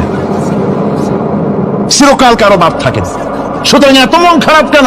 আসো, ইন্ডিয়া থেকে ভালো একটা বই আসছে, সেইটা দেখে এত আনন্দ পাবে। বাপ তো বাপ, 14 গোষ্ঠী মরলেও মনের দুঃখ মুছে যাবে। এরপরে বাড়ি এনে তাকে সিনেমার ছবি দেখানো হলো। ছবি সে দেখলো, ফেরার সময় বাপের কবরের কাছ থেকে যাওয়ার সময় দাঁড়িয়ে গেল ক্ষণিকের জন্য, আহারে বাপ বিদায় হয়ে গেলা, কি দেব তোমারে, কিছু তো নাই আমার কাছে, তাই সারা রাত ধরে যা কিছু দেখলাম এগুলি তোমার আমলনামায় দিয়ে গেলাম। নাউযুবিল্লাহ। আমি সমস্ত পিতাদেরকে বলতে চাই, সন্তানদেরকে কোরআন শিখান, কাজে লাগবে। কোরআন শিখালে কাজে লাগবে। কোরআন শরীফ মুখস্থ করে, বেশি করে মুখস্থ করেন কোরআনে কারীম, আপনার ফায়দা হবে। হযরত ওমর রাদিয়াল্লাহু তাআলা আনহু বর্ণনা করছেন যে রাসূল কারীম সাল্লাল্লাহু আলাইহি ওয়াসাল্লাম বলেছেন, ইউকালু লিসাহিবিল কুরআনি ইকরা ওয়ারাত্তিল কামা কুনতা তুরাত্তিলু ফিদ দুনিয়া। কিয়ামতের দিন জান্নাতীদেরকে, বেহেশতীদেরকে আল্লাহ রাব্বুল আলামিন বলবেন, কোরআন শরীফ তেলাওয়াত করো আর উপরের দিকে উঠতে থাকো। কোরআনে যেভাবে দুনিয়ার বুকে কোরআনে কারীম তুমি মুখস্থ করেছিলে, ধীরে ধীরে তেলাওয়াত করতে, ওইভাবে ধীরে ধীরে কোরআন তেলাওয়াত করো আর উপরের দিকে উঠতে থাকো। আল্লাহ পাক বলতে থাকবেন, উপরের দিকে ওঠো, তেলাওয়াত করো আর ওঠো। উঠতে উঠতে যেই জায়গা গিয়ে তোমার তেলাওয়াত শেষ হয়ে যাবে, জান্নাতের ওই জায়গাটা তোমার জন্য বরাদ্দ হবে। আবু দাউদ শরীফের হাদিস। জান্নাতের ওই জায়গাটা তোমার জন্য বরাদ্দ হবে। এখন যাদের শুধু সূরা ইখলাস আর সূরা কাউসার মুখস্থ, তারা তো দুই পা আগাই বসে যাবে, উঠতে পারবেন। বেশি বেশি মুখস্থ করেন, হাফেজে কোরআন হন অথবা হাফেজের মতো হন। বেশি বেশি মুখস্থ করেন সূরা ইয়াসিন, সূরা দুখান, সূরা রহমান, সূরা ওয়াকিয়া, সূরা মুসাল্লিম, এই সমস্ত সূরা, বেশি সূরা আল আরাফ, সূরা কাহাফ, সূরা মারিয়াম ইত্যাদি মুখস্থ করেন। কিয়ামতের দিন কাজে লাগবে। জান্নাতের অত উঁচায় উঠতে পারবেন। হাফেজে কোন জায়গায় যাবে? সুবহানাল্লাহ ওয়া বিহামদি। 30 পারা কোরআন যার সিনার ভিতরে, জান্নাতের কোন জায়গাটা আল্লাহ তাকে বরাদ্দ করবেন? সুবহানাল্লাহ, সুবহানাল্লাহ। কোরআনে কারীমকে মুখস্থ করুন, বেশি করে মুখস্থ করুন। কোরআনে কারীমকে বেশি করে তেলাওয়াত করুন। এই কোরআনে কারীমকে যারা বেশি করে তেলাওয়াত করবে, তেলাওয়াত করতে গিয়ে যারা আল্লাহর কাছে কিছু চাওয়ার সময় পাবে না, তাদের সম্পর্কে রাসূল করিম সাল্লাল্লাহু আলাইহি ওয়াসাল্লাম বলেছেন হাদিসে কুদসি, হাদিসে কুদসি রাসূল করিম সাল্লাল্লাহু আলাইহি ওয়াসাল্লাম বলেছেন, ইয়াকুলুর রাbb তাবারাক ওয়া তাআলা মান শাগালাহুল কুরআন আন যিকরি মাসআলাতি আতাইতুহু আফজালা মা উতিয়া সাইলিন। আল্লাহর নবী বলেন, আমার আল্লাহ পাক বলেছেন, কোরআন তেলাওয়াত করতে গিয়ে যারা ব্যস্ত থাকে, কোরআন তেলাওয়াত করতে করতে যারা আমার কাছে হাত পেতে কিছু চাওয়ার সময় পায় না, যারা আমার কাছে হাত পেতে কিছু চায়, তাদের থেকে তেলাওয়াতকারীদেরকে আমি রব্বুল আলামিন বেশি করে দেই। সুবহানাল্লাহ। কোরআন তেলাওয়াত করতে করতে যারা আল্লাহর কাছে হাত পেতে চাওয়ার সময় পায় না, আল্লাহ পাক বলেন যারা চায় তাদের থেকে তেলাওয়াতকারীকে আমি বেশি দেই। আমার বন্ধুগণ, শুধু তাই নয়, এই কোরআনে কারীম যারা তেলাওয়াত করবে, আমল করবে, কিয়ামতের দিন তার মা বাবার মাথার উপরে আল্লাহ রাব্বুল আলামিন, আবু দাউদ শরীফের হাদিসে এসেছে, তার মা বাবার মাথার উপরে নূরের টুপি পরিধান করানো হবে। এমন নূরের টুপি, এমন নূরের তাজ পরানো হবে, চন্দ্র সূর্যের আলোকে ম্লান করে দেবে। হাসরবাসীরা প্রশ্ন করবেন, এ লোকটি কে? কোন ফেরেশতা নাকি বলে না, কোন নবী নাকি বলে না, তবে কি তিনি কে? জবাব হবে, তিনি হচ্ছেন সেই ব্যক্তি যিনি তার সন্তানদেরকে কোরআন শিখিয়েছিলেন। কোরআন শিখানোর কারণে আল্লাহ রাব্বুল আলামিন আজ তার মা বাপের মাথার উপরে নূরের টুপি পরিধান করে হাসরের ভিতরে মর্যাদা দিলেন। কিয়ামতের দিন দুনিয়া মর্যাদা পাওয়া যাবে, আখিরাতেও মর্যাদা পাওয়া যাবে যদি কোরআনে কারীমকে তেলাওয়াত করা যায়, আমল করা যায়, বোঝা যায়, তাহলে এই সমস্ত নিয়ামত আল্লাহ পাক দান করবেন। সুতরাং এই এত বড় নিয়ামত থেকে আমরা যেন কেউ বঞ্চিত হয়ে না যায়। কোরআন হচ্ছে এমন এক কিতাব যার তাফসীর লেখা হয় নাই। পৃথিবীতে এমন কোন ভাষা নাই, পৃথিবীর উল্লেখযোগ্য সবগুলি ভাষায় কোরআনে কারীমের তাফসীর লেখা হয়েছে, কিন্তু কোন মুফাসসির আজ পর্যন্ত একথা বলেন নাই যে আমি যে তাফসীর লিখছি এর চাইতে ভালো তাফসীর আর কেউ লিখতে পারেও না আর পারবেও নাই, এটা শেষ, আর তাফসীর লেখা লাগবে না। একথা কেউ বলতে পেরেছে? যারা বলেন পেরেছে? পারে নাই। তার কারণ কি? আল্লাহ রাব্বুল আলামিন বলেন, قل لو كان البحر مدادا لكلمات ربي لنفد البحر قبل أن تنفد كلمات ربي ولو جئنا بمثله مددا। আল্লাহ পাক বলেন, নবী আপনি বলুন, আমার রবের কথাগুলি লেখার জন্য যদি সমুদ্রের পানিগুলি, সমুদ্রের সমস্ত পানিগুলি যদি কালিতে পরিণত হয়ে যায়, আর আমার রবের কথাগুলি যদি লেখা শুরু হয়ে যায়, আমার রবের কথাগুলি লেখার পূর্বে সমস্ত সমুদ্রের পানিগুলি শেষ হয়ে যাবে, তারপরে যদি আবার সমুদ্র ভরে দেওয়া হয়, আরো যদি লেখা হয়, তবুও আমার রবের কথা লেখা শেষ হবে না। আল্লাহ রাব্বুল আলামিন বলেন, ولو أن ما في الأرض من شجرة أقلام والبحر يمده من بعده 7 أبحر ما نفدت كلمة الله। আল্লাহ রাব্বুল আলামিন বলেন, মা নাফিদাত কালিমাতুল্লাহ। আল্লাহ পাক বলেন, 7টা সমুদ্রের পানি যদি একত্রিত করা হয়, 7টা সমুদ্রের পানি যদি এক জায়গায় করা হয়, এই পানিগুলি যদি কালিতে পরিণত হয়ে যায়, আর পৃথিবীর সমস্ত গাছগুলি যদি কলমে পরিণত হয়ে যায়, ওই গাছগুলি দিয়ে যদি ওই পানির কালি দিয়ে আমার প্রভুর কথা, আল্লাহ রাব্বুল আলামিনের কোরআনের কথা যদি লেখা শুরু হয়ে যায়, লিখতে লিখতে সমস্ত পানিগুলি, গাছগুলি শেষ হয়ে যাবে, আল্লাহ পাকের কালামের ব্যাখ্যা লেখা শেষ হবে না। মা নাফিদাত কালিমাতুল্লাহ, আল্লাহর কথা লেখা শেষ হবে না। এত বড় বিরাট আজিম কিতাব আল্লাহ পাক আমাদেরকে দান করেছেন, সুবহানাল্লাহ পড়েন। এই কিতাবের এত বড় গুরুভার আল্লাহ রাব্বুল আলামিন বলেছেন, লাউ আনজালনা হাযাল কুরআন আলা জাবালিন লারাআইতাহু খাশিআম মুতাসাদ্দিআম মিন খাশিয়াতিল্লাহ। আমি যদি এই কোরআনকে পর্বতের উপরে নাযিল করতাম, তাহলে তুমি দেখতে পেতে আমার ভয় ভীত সন্ত্রস্ত হয়ে পাহাড়গুলো চূর্ণ বিচূর্ণ হয়ে যেত। এত বড় আসিম কিতাব আমি তোমাদেরকে দান করেছি, যার গুরুভার বহন করতে কেউ রাজি হয়নি, পাহাড় পর্বত কেউ রাজি হয়নি, মানুষ রাজি হয়েছে। এই মানুষের উপরে আমি এটা অবতীর্ণ করেছি, গোটা বিশ্ববাসীর সামনে এই কিতাব আমি দিয়েছি তোমাদেরকে, এর দ্বারা হেদায়েত তোমরা গ্রহণ করবে। কিয়ামতের দিন আল্লাহর এই বিরাট নিয়ামত আমাদেরকে দান করলেন, আমরা এই নিয়ামতের না শকর করেছি, অর্থাৎ এই কোরআনকে আমরা ব্যবহার করেছি সঠিকভাবে করি নাই, বেঠিকভাবে করেছি। প্রথম দিন দ্বিতীয় দিন আমি বলেছি কোরআন শরীফকে শুধু তাবিজ তুমারের জন্য, শুধু সওয়াবের জন্য তেলাওয়াত করেছি। আসলে শুধু সওয়াবের জন্য তো আসেনি কোরআন। কোরআন বুঝতে হবে, আমল করতে হবে, তবে না শান্তি পাবো। আপনি যদি, কোরআন হচ্ছে মানুষের জীবন সমস্যার সমাধানের গ্রন্থ। ওষুধ খেলে রোগ ভালো হয়, ওষুধ খেলে কি হয়? কেউ যদি সকাল বেলায় তসবিহ হাতে নিয়ে 500 বার পরে ওষুধ ওষুধ ওষুধ 500 বার পড়লে রোগ কি ভালো হবে? বরং রোগ আরো বাড়তে পারে চিল্লাইতে চিল্লাইতে। শীতের জন্য লেপ গায়ে না দিয়া কেউ যদি চিল্লাইতে থাকে, জিকির করে লেপ্ত শোক লেপ্ত শোক লেপ্ত শোক, শীত কি বন্ধ হবে নাকি? পানির পিপাসায় ছটফট করে মানুষ যদি চিল্লায় পানি পানি পানি পানি পানি, পানির পিপাসা আরো বাড়বে। তাহলে কি বোঝা গেল? পিপাসা লাগলে পানি পান করতে হবে, শীত লাগলে কম্বলটা গায়ে দিতে হবে, রোগ হলে ওষুধটা খেতে হবে, তাহলে সব সমস্যার সমাধান হবে।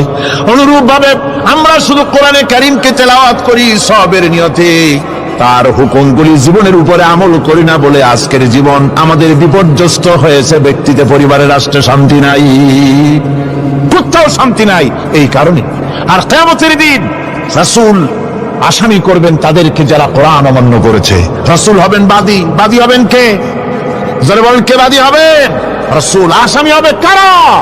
যারা কোরআন ছেড়ে দিয়েছে। আল্লাহ রাব্বুল আলামিন বলেন, وقال الرسول يا رب إن قومي اتخذوا هذا القرآن مهجورا। কিয়ামতের দিন রাসূল আল্লাহর দরবারে ফরিয়াদ করবেন, আয় আমার রব, আয় আমার আল্লাহ তাআলা, এই সমস্ত লোকগুলি তোমার কালামকে, তোমার কোরআনকে অপ্রয়োজনীয় জিনিস বলে তারা পরিত্যাগ করেছিল। কোরআনকে অপ্রয়োজনীয় মনে করেছে, কোরআনের সাথে ঠাট্টা করেছে, বিদ্রুপ করেছে। কোরআন শিক্ষা ভিক্ষার ঝুলি, শেখার বুলি মনে করেছে। কোরআনের কোনো মূল্য দেয় নাই, কোরআনের কোনো দাম দেয়নি, কোরআনের সাথে ঠাট্টা করেছে, কোরআনের আইনের সাথে ঠাট্টা করেছে, বিদ্রুপ করেছে। আমার বন্ধুগণ, কিয়ামতের দিন যখন এরা উপস্থিত হবে আল্লাহর দরবারে, আল্লাহ রাব্বুল আলামিন কোরআনের সাথে যারা ঠাট্টা করেছে, বিদ্রুপ করেছে, কোরআনের আইনকে নিয়ে যারা ঠাট্টা বিদ্রুপ মজাক উড়াইছে, কিয়ামতের দিন তাদেরকে বলা হবে ওয়াকিলাল ইয়াউমা নানসাকুম কামা নাসিতুম লিকা ইয়াউমিকুম হাদা। কিয়ামতের দিন আল্লাহ রাব্বুল আলামিন কোরআনের ঠাট্টাকারী, কোরআনের বিদ্রুপকারী, কোরআনের আইনের অমান্যকারীদেরকে বলবেন আমি আজকে তোমাদের ভুলে গেলাম, যেমন করে তোমরা এই দিনে আমার সঙ্গে সাক্ষাৎকারের কথা ভুলে গিয়েছিলে। তোমরা যেমন আমার আজকের এই কিয়ামতের দিনের কথা যারা ভুলে গিয়েছিলে, আজকে আমিও তোমাদেরকে ভুলে গেলাম। এরপরে কি হবে? ওয়ামাওয়াকুমুন নার ওয়া মা লাকুম মিন নাসিরিন। আল্লাহ পাক বলেন এরপরে এদের জায়গা হবে জাহান্নাম, আর এদের সাহায্যকারীও কেউ থাকবে না, জাহান্নামে চিরকাল থাকতে হবে। এটা এই জন্য যে তারা আল্লাহর কোরআনের সঙ্গে ঠাট্টা করেছে, বিদ্রুপ করেছে, কোরআনের আইন মানে নাই, কোরআনের আইনকে অমান্য করে চলেছে। এই জন্য কিয়ামতের দিন আল্লাহ রাব্বুল আলামিন তাদেরকে শাস্তি প্রদান করবেন। কোরআন পৃথিবীর বুকে আল্লাহ নাজিল করেছেন, শুধু তেলাওয়াত করবেন ঝুলে ঝুলে, এজন্য নয়। কি জন্য নাজিল হলো? এবার উদ্দেশ্য শুনুন। আল্লাহ পাক বলেন আর রহমান আল্লামাল কোরআন। আল্লাহ রাব্বুল আলামিন তিনি হলেন এমন দয়াবান, এমন রহমান, যিনি কোরআন শিখালেন। কি কারণে শিখালেন? কোরআন নাজিলের উদ্দেশ্য কি? আল্লাহ পাক বলেন ইন্না আনজালনা ইলাইকাল কিতাবা বিল হাক্কি লিতাহকুমা বাইনান নাসি বিমা আরাকাল্লাহ। আল্লাহ পাক বলেন এই কিতাব আমি আপনার প্রতি অবতীর্ণ করেছি এই জন্যে যাতে করে আপনি আল্লাহর প্রদর্শিত এই বিধান অনুযায়ী মানুষের উপরে বিচার ফয়সালা করতে পারেন। মানুষের উপরে আইন চলবে আল্লাহ। কার আইন? জোরে বলেন কার আইন? আলা লাহুল খালক ওয়াল আমর। সৃষ্টি যার, আইন চলবে কার? আল্লাহ পাক বলেন এই জন্য নাজিল করলাম, কোরআন নাজিল করেছি যাতে করে কোরআনের আইন দিয়ে বিচার ফয়সালা করতে পারেন, সেই জন্য কোরআন নাজিল করলাম। আসলে আল্লাহর নবীর এই পৃথিবীতে আগমনের উদ্দেশ্য ওটাই ছিল। হুয়াল্লাযী আরসালা রাসূলাহু বিল হুদা ওয়া দীনিল হক লিইয়ুযহিরাহু আলাদ-দীনি কুল্লিহি ওয়া কাফা বিল্লাহি শাহীদা।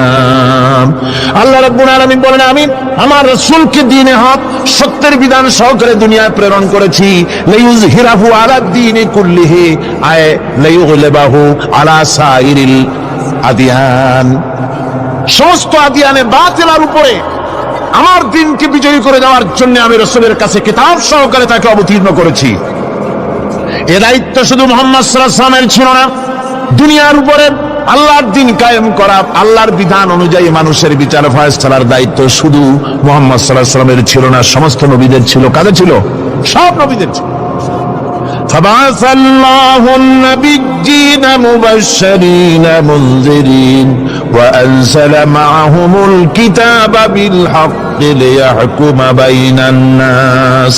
আল্লাহ পাক বলেন সমস্ত নবীদের কাছে আমি কিতাব অবতীর্ণ করেছি এই জন্য যে তারা সহজ এবং সোজা পথে যারা চলতে চায় তাদেরকে তিনি সুসংবাদ দিবেন, আর বাঁকা পথে যারা চলবে তাদেরকে তিনি জাহান্নামের ভীতি প্রদর্শন করবেন। আর আমি তার উপরে যে কিতাব অবতীর্ণ করেছি এই কিতাব দিয়ে জনগণের উপরে বিচার ফয়সালা করবে, আইন চলবে আল্লাহর কিতাব দিয়ে। আইন চলবে কি দিয়ে? আল্লাহর কিতাব দিয়ে। আল্লাহর কিতাব অনুযায়ী জনগণকে পরিচালিত করবেন। এই জন্য আমি এই কোরআনকে নাজিল করেছি, অতীত এই কিতাবগুলি নাজিল করেছি। কুল ইয়া আইয়ুহান নাসু ক্বাদ জাআকুমুল হাক্কু মির রাব্বিকুম। আল্লাহ পাক বলেন নবী আপনি বলে দেন, আপনি বলুন হে মানব সকল, আল্লাহর পক্ষ থেকে তোমাদের জন্য মহাসত্য এসেছে, এই মহাসত্য যদি অনুসরণ করো তোমাদের জন্য কল্যাণকর হবে। ওমান দাল্লা ফাইন্নামা ইয়াদুল্লু আলাইহা। আর যদি কোরআনকে অমান্য করো, আল্লাহর কিতাবকে অমান্য করো, তাহলে তোমাদের জন্য অকল্যাণ হবে। আজ আপনারা বলেন আল্লাহর কিতাবের আইন কি আমাদের দেশে চলে? কোরআনের আইন কি চলে? চলে না। কোরআনের আইন চলে না, আমরা কি খুব শান্তিতে আছি? খুব আরামে আছি?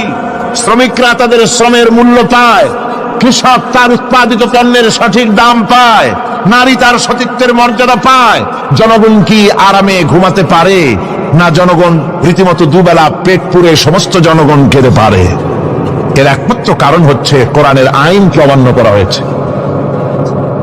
ভালো করে কান পেতে শুনুন, আল্লাহ রাব্বুল আলামিন কোরআনে কারীমের মধ্যে পরিষ্কার করে বলেছেন, ওয়া মান লাম ইয়াহকুম বিমা আনজালাল্লাহু ফাউলাইকা হুমুল কাফিরুন। যারা নাকি আমার দেওয়া বিধান অনুযায়ী, কোরআন অনুযায়ী যারা বিচার ফয়সালা করে না, ফাউলাইকা হুমুল কাফিরুন, ফাউলাইকা হুমুল যালিমুন, ফাউলাইকা হুমুল ফাসিকুন। যারা আমার দেওয়া বিধান অনুযায়ী বিচার ফয়সালা করে না, তারা কাফির, তারা জালিম, তারা ফাসিক। সুতরাং এর ভিতরে এই জুলমের মধ্যে জালিমদের অন্তর্গত, ফাসিকদের অন্তর্গত হয়ে বাংলাদেশের বহু মুসলমান, পৃথিবীর বহু এলাকার মুসলমান এর মধ্যে লিপ্ত হয়ে আছে। কোরআনের আইন চালু না করলে পরে, কোরআনের আইন না মানলে পরে জালিম হতে হবে, কাফির হতে হবে, ফাসিক হতে হবে। অর্থাৎ যতখানি না মানবেন ততখানি এই বিশেষণে বিভূষিত হতে হবে। আমার বক্তব্য হচ্ছে, কোরআনে কারীম পৃথিবীতে এসেছে শাসন করতে দুনিয়াকে। তার মধ্যে রয়েছে রাজনীতি, অর্থনীতি, সবকিছু। এই বিচার ফয়সালা কোরআন থেকে যারা গ্রহণ করে না, রাসূলকে যারা বিচারক মানে না, তাদের সম্পর্কে আল্লাহ পাক কি বলছেন শুনুন। فلا وربك لا يؤمنون حتى يحكموك فيما شجر بينهم ثم لا يجدوا في أنفسهم حرجا مما قضيت ويسلموا تسليما। আল্লাহ রাব্বুল আলামিন বলেন, সালাম রব্বিক, কখনো নয় হে নবী, আপনার রবের কসম, কখনোই নয়, ওরা মুমিন নয় যারা নাকি তাদের জীবনের সব কিছুর ব্যাপারে যতক্ষণ পর্যন্ত আপনাকে বিচারক না মানে, আপনার দেওয়া ফয়সালাকে গ্রহণ না করে, এবং আপনি বিচার করার পর ফয়সালা দেওয়ার পরে এটার উপরে দ্বিধাহীন চিত্তে মেনে যতক্ষণ না নিবে, ততক্ষণ পর্যন্ত তারা যত ঈমানের দাবি করুক, তারা আসলে মুমিন না। এ ফতোয়া কার? এ ফতোয়া কার? আল্লাহ রাব্বুল আলামিনের ফতোয়া। কখনো মুমিন হতে পারবে না যারা রাসূলুল্লাহকে ফয়সালাকারী হিসেবে গ্রহণ না করবে, কোরআনকে সংবিধানের উৎস হিসেবে গ্রহণ না করবে। রব্বানা যালামনা আনফুসানা ওয়া ইন লাম তাগফির লানা ওয়া তারহামনা লানাকুনান্না মিনাল খাসিরিন।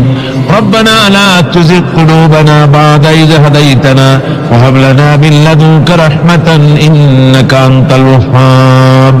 আয় আল্লাহ তাআলা, হাজার হাজার মুসলমান নরনারী ঠান্ডাকে উপেক্ষা করে তোমার দ্বীনের কথা শোনার জন্য, কোরআনে কারীমের কথা শোনার জন্য এই মাঠে এসে হাজির হয়েছে। আল্লাহ, তুমি দয়া করে মেহেরবানি করে আলোচনার সওয়াবটুকু হুজুরে পুরনূর সাল্লাল্লাহু আলাইহি ওয়াসাল্লামের রূহ মুবারকে পৌঁছে দাও। রব্বুল আলামিন, আমাদের মধ্য থেকে যাদের মা বাপ দুনিয়া থেকে জনমের মতো বিদায় হয়ে গেছে, আল্লাহ কবরে যদি আযাব থাকে দয়া করে আযাব মাফ করে দাও। আল্লাহ, আমাদের মা বাপের উপরে তোমার রহমত নাজিল করো। রব্বিরহামহুমা কামা রাব্বায়ানি সগীরা, রব্বিরহামহুমা কামা রাব্বায়ানি সগীরা। হে আল্লাহ রাব্বুল আলামিন, এই মাহফিলে যত লোক আছি আমরা, কার কোন ব্যাধি আছে, রোগ আছে, আমরা তুমি ভালো করে জানো। আমাদের প্রত্যেকের ব্যাধিকে তুমি শিফায়ে আজলা দান করে দাও। اللهم حبب إلينا الإيمان وزينه في قلوبنا وكره إلينا الكفر والفسوق والعصيان واجعلنا من الراشدين. ربنا تقبل منا إنك أنت السميع العليم وتب علينا إنك أنت التواب الرحيم. سبحان ربك رب العزة عما يصفون وسلام على المرسلين الحمد لله رب العالمين. واجعل آخر كلمتنا عند الموت لا إله إلا الله محمد رسول الله. الله لا إله إلا هو الحي القيوم. পড়েন সবাই, الله لا إله إلا هو الحي القيوم. তিনি সদা জাগ্রত, তিনি চিরঞ্জীব। সুতরাং মহান শক্তিধর আল্লাহ পাক তার হচ্ছে সব গোলাম। তুমি গোলাম হইয়া আর এক গোলামের কাছে হাত পাতো, সে তোমারে কিছু দিতে পারবে না। আমি দৃষ্টান্ত দিতে গিয়ে বলি, একজন ভিক্ষুক সে যদি আরেকজন ভিক্ষুকের কাছে গিয়ে বলে, ভাই আমারে 10টা টাকা দাও, সে 10 টাকা পাবে কই? সারাদিন খয়রাত করে পাইছে মোটে 5 টাকা, তোমার তো 10 টাকা দিতে পারবে না। ও ভিক্ষুক, তুমিও ভিক্ষুক। সুতরাং গোটা বিশ্ববাসী হচ্ছে আল্লাহ পাকের কাছে ভিক্ষুক। সব বলি কি ভিক্ষুক। প্রধানমন্ত্রী হোক, প্রেসিডেন্ট হোক, প্রধান সেনাপতি হোক, আল্লাহ পাকের দরবারে এগুলি কিচ্ছুই না, গোলাম। এগুলি সব কি? গোলাম আর গোলাম। সুতরাং মাথার মতো করা যাবে না কারোর সামনে। এই প্রকৃতি, এই নেচার শেখাচ্ছে, একজন আছেন, সেটাকে বুঝতে হবে। বোঝার জন্য আল্লাহ কি দিয়েছেন? কি বোঝার জন্য আল্লাহ পাক মানুষকে ব্রেন দিয়েছেন, বিবেক দিয়েছেন। শোনার জন্য কান দিয়েছে, দেখার জন্য চোখ দিয়েছে। আল্লাহ পাক বলছেন, লাহুম কুলুবুন লা ইয়াফকাহুনা বিহা ওয়া লাহুম আয়ুনুন লা ইউবসিরুনা বিহা ওয়া লাহুম আযানুন লা ইয়াসমাউনা বিহা উলাইকা কাল আনআম বাল হুম আযাল উলাইকা হুমুল গাফিলুন। আমি যাদেরকে কান দিয়েছিলাম, অলপ দিয়েছিলাম, বিবেক দিয়েছিলাম, বিবেক দিয়ে সব বুঝলো, কিন্তু আমারে বুঝলো না। বিবেক দিয়ে সব বুঝলো, বিবেক দিয়ে সমস্ত জিনিস, নিজের স্বার্থের জিনিসগুলি বুঝলো, কিন্তু আল্লাহকে বুঝলো না। কান দিয়েছিলাম শোনার জন্য, কান শুনলো, বাজে কথা শুনলো, সব শুনলো, কিন্তু হকের দাওয়াত তার কানের মধ্যে ঢুকলো না। হক বুঝলো না, হক শুনলো না, হক দেখলো না, সত্যকে চিনতে পারলো না। আল্লাহ পাক বলেন, উলাইকা কাল আনআম, এরা হলো চতুষ্পদ জানোয়ার, জানোয়ার পশু। আল্লাহ কয় না, খালি পশু কইলে সারেন, বাল হোক আবার একেবারে পশুর চাইতো নিকৃষ্ট। কারণ কি? কারণ হলো পশু অবিশ্বাসী নয়, পশু অবিশ্বাসী নয়,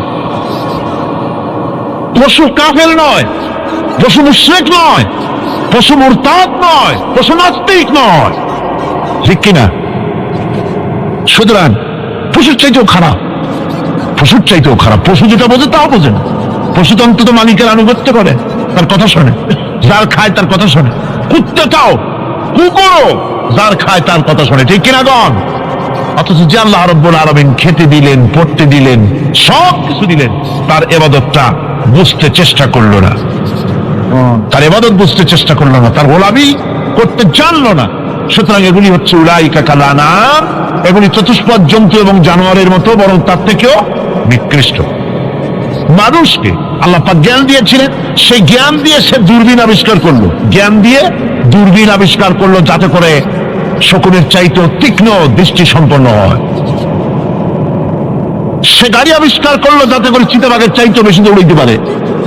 সে সাবমেরিন আবিষ্কার করলো, যাতে করে মাছের চাইতেও বেশি দ্রুতগামী হয়ে চলতে পারে পানির তলা দিয়া। সব কিছুই করলো, কিন্তু তার মনুষ্যত্বকে বাড়াইতে পারলো না, মনুষ্যত্বকে বাড়াতে পারলো না। এই মনুষ্যত্বই ছিল সবচেয়ে বড় জিনিস। কবি বলছেন, মুঝে ये डर है कि दिले जिंदा तू ना मर जाए, मुझे ये डर है कि दिले जिंदा तू ना मर जाए, कि जिंदगानी इबारत है तेरे जीने से, मुझे ये डर है कि दिले जिंदा तू ना मर जाए। আমার এই ভয় হয়, হে আমার জীবন্ত আত্মা, তোর না অপমৃত্যু হয়ে যায়। কারণ তোর যদি অপমৃত্যু হয়, তাহলে আমার তো বেঁচে থাকার কোনো লাভ নাই। আমরা তো আমাদের আত্মা, জীবিত আত্মাকে মেরে ফেলছি, জীবিত আত্মাকে মেরে ফেলছি, আত্মাকে বিকশিত করছি না। আত্মাকে বিকশিত করতে হবে। এই আত্মা বিকশিত হবে কিভাবে? সব জিনিসের খাবার আল্লাহ পাক এই জমিনে তৈরি করেছেন, ঠিক কিনা কর? সকলের খাবার এই জমিনে। মানুষ যেহেতু তৈরি হয়েছে এই মাটি দিয়ে, সেই জন্য আল্লাহ রাব্বুল আলামিন মানুষের খাবার মাটি দিয়ে তৈরি করে দিয়েছেন। কলা দিয়েছেন, কচু দিয়েছেন, আলু দিয়েছেন, মূলা দিয়েছেন, তাল দিয়েছেন, বেল দিয়েছেন, মাছ দিয়েছেন, তরকারি দিয়েছেন, পনির দিয়েছেন, দুধ দিয়েছেন, গোশত দিয়েছেন। খাবারের কোনো অভাব রাখেন নাই, সব মাটি দিয়েছে। কিন্তু যে রুহটা আমাদের ভিতরে, যে আত্মাটা আমাদের মধ্যে, যে আত্মা থাকলে পরে বাঁচি, আত্মা না থাকলে পরে মরে যাই, সেই রুহের খাবার আমরা কেউ দিতেছি না। রুহটা কি? আল্লাহ পাক বলছেন, নবী আপনাকে প্রশ্ন করা হয়, ওয়ায়াসআলুনাকা আনির রূহ কুলির রূহু মিন আমরি রাব্বি। নবী ভাই, প্রশ্ন করা হয় রূহ কি জিনিস? এর জবাব হচ্ছে, এই বলে দিন, রূহ হচ্ছে আল্লাহর একটু অর্ডার, একটু হুকুম তোমার ভিতরে কাজ করছে। ওই রূহেরও কিছু খাবার আছে, ওই রূহেরও কিছু খাবার আছে। সেই রূহকে খাবার জমিনে তৈরি হবে না। রূহ গোশত খাবে না, পনির খাবে না, দুধ খাবে না, সর খাবে না, ফল খাবে না, কি খাবে? রূহের খাবার। যেহেতু রূহ এই পৃথিবীতে তৈরি হয় নাই, রূহ এসেছে আলমে আরওয়াহ থেকে, সেজন্য রব্বুল আলামিন রূহের খাবার পাঠিয়েছেন লৌহ মাহফুজ থেকে। আল্লাহ পাক কোরআনে কারীমকে রূহের খোরাক করে পাঠিয়েছেন।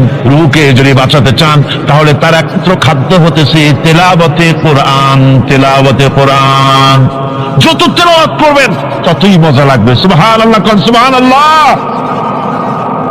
একটু হারাম শরীফ থেকে বেড়ায় আসেন।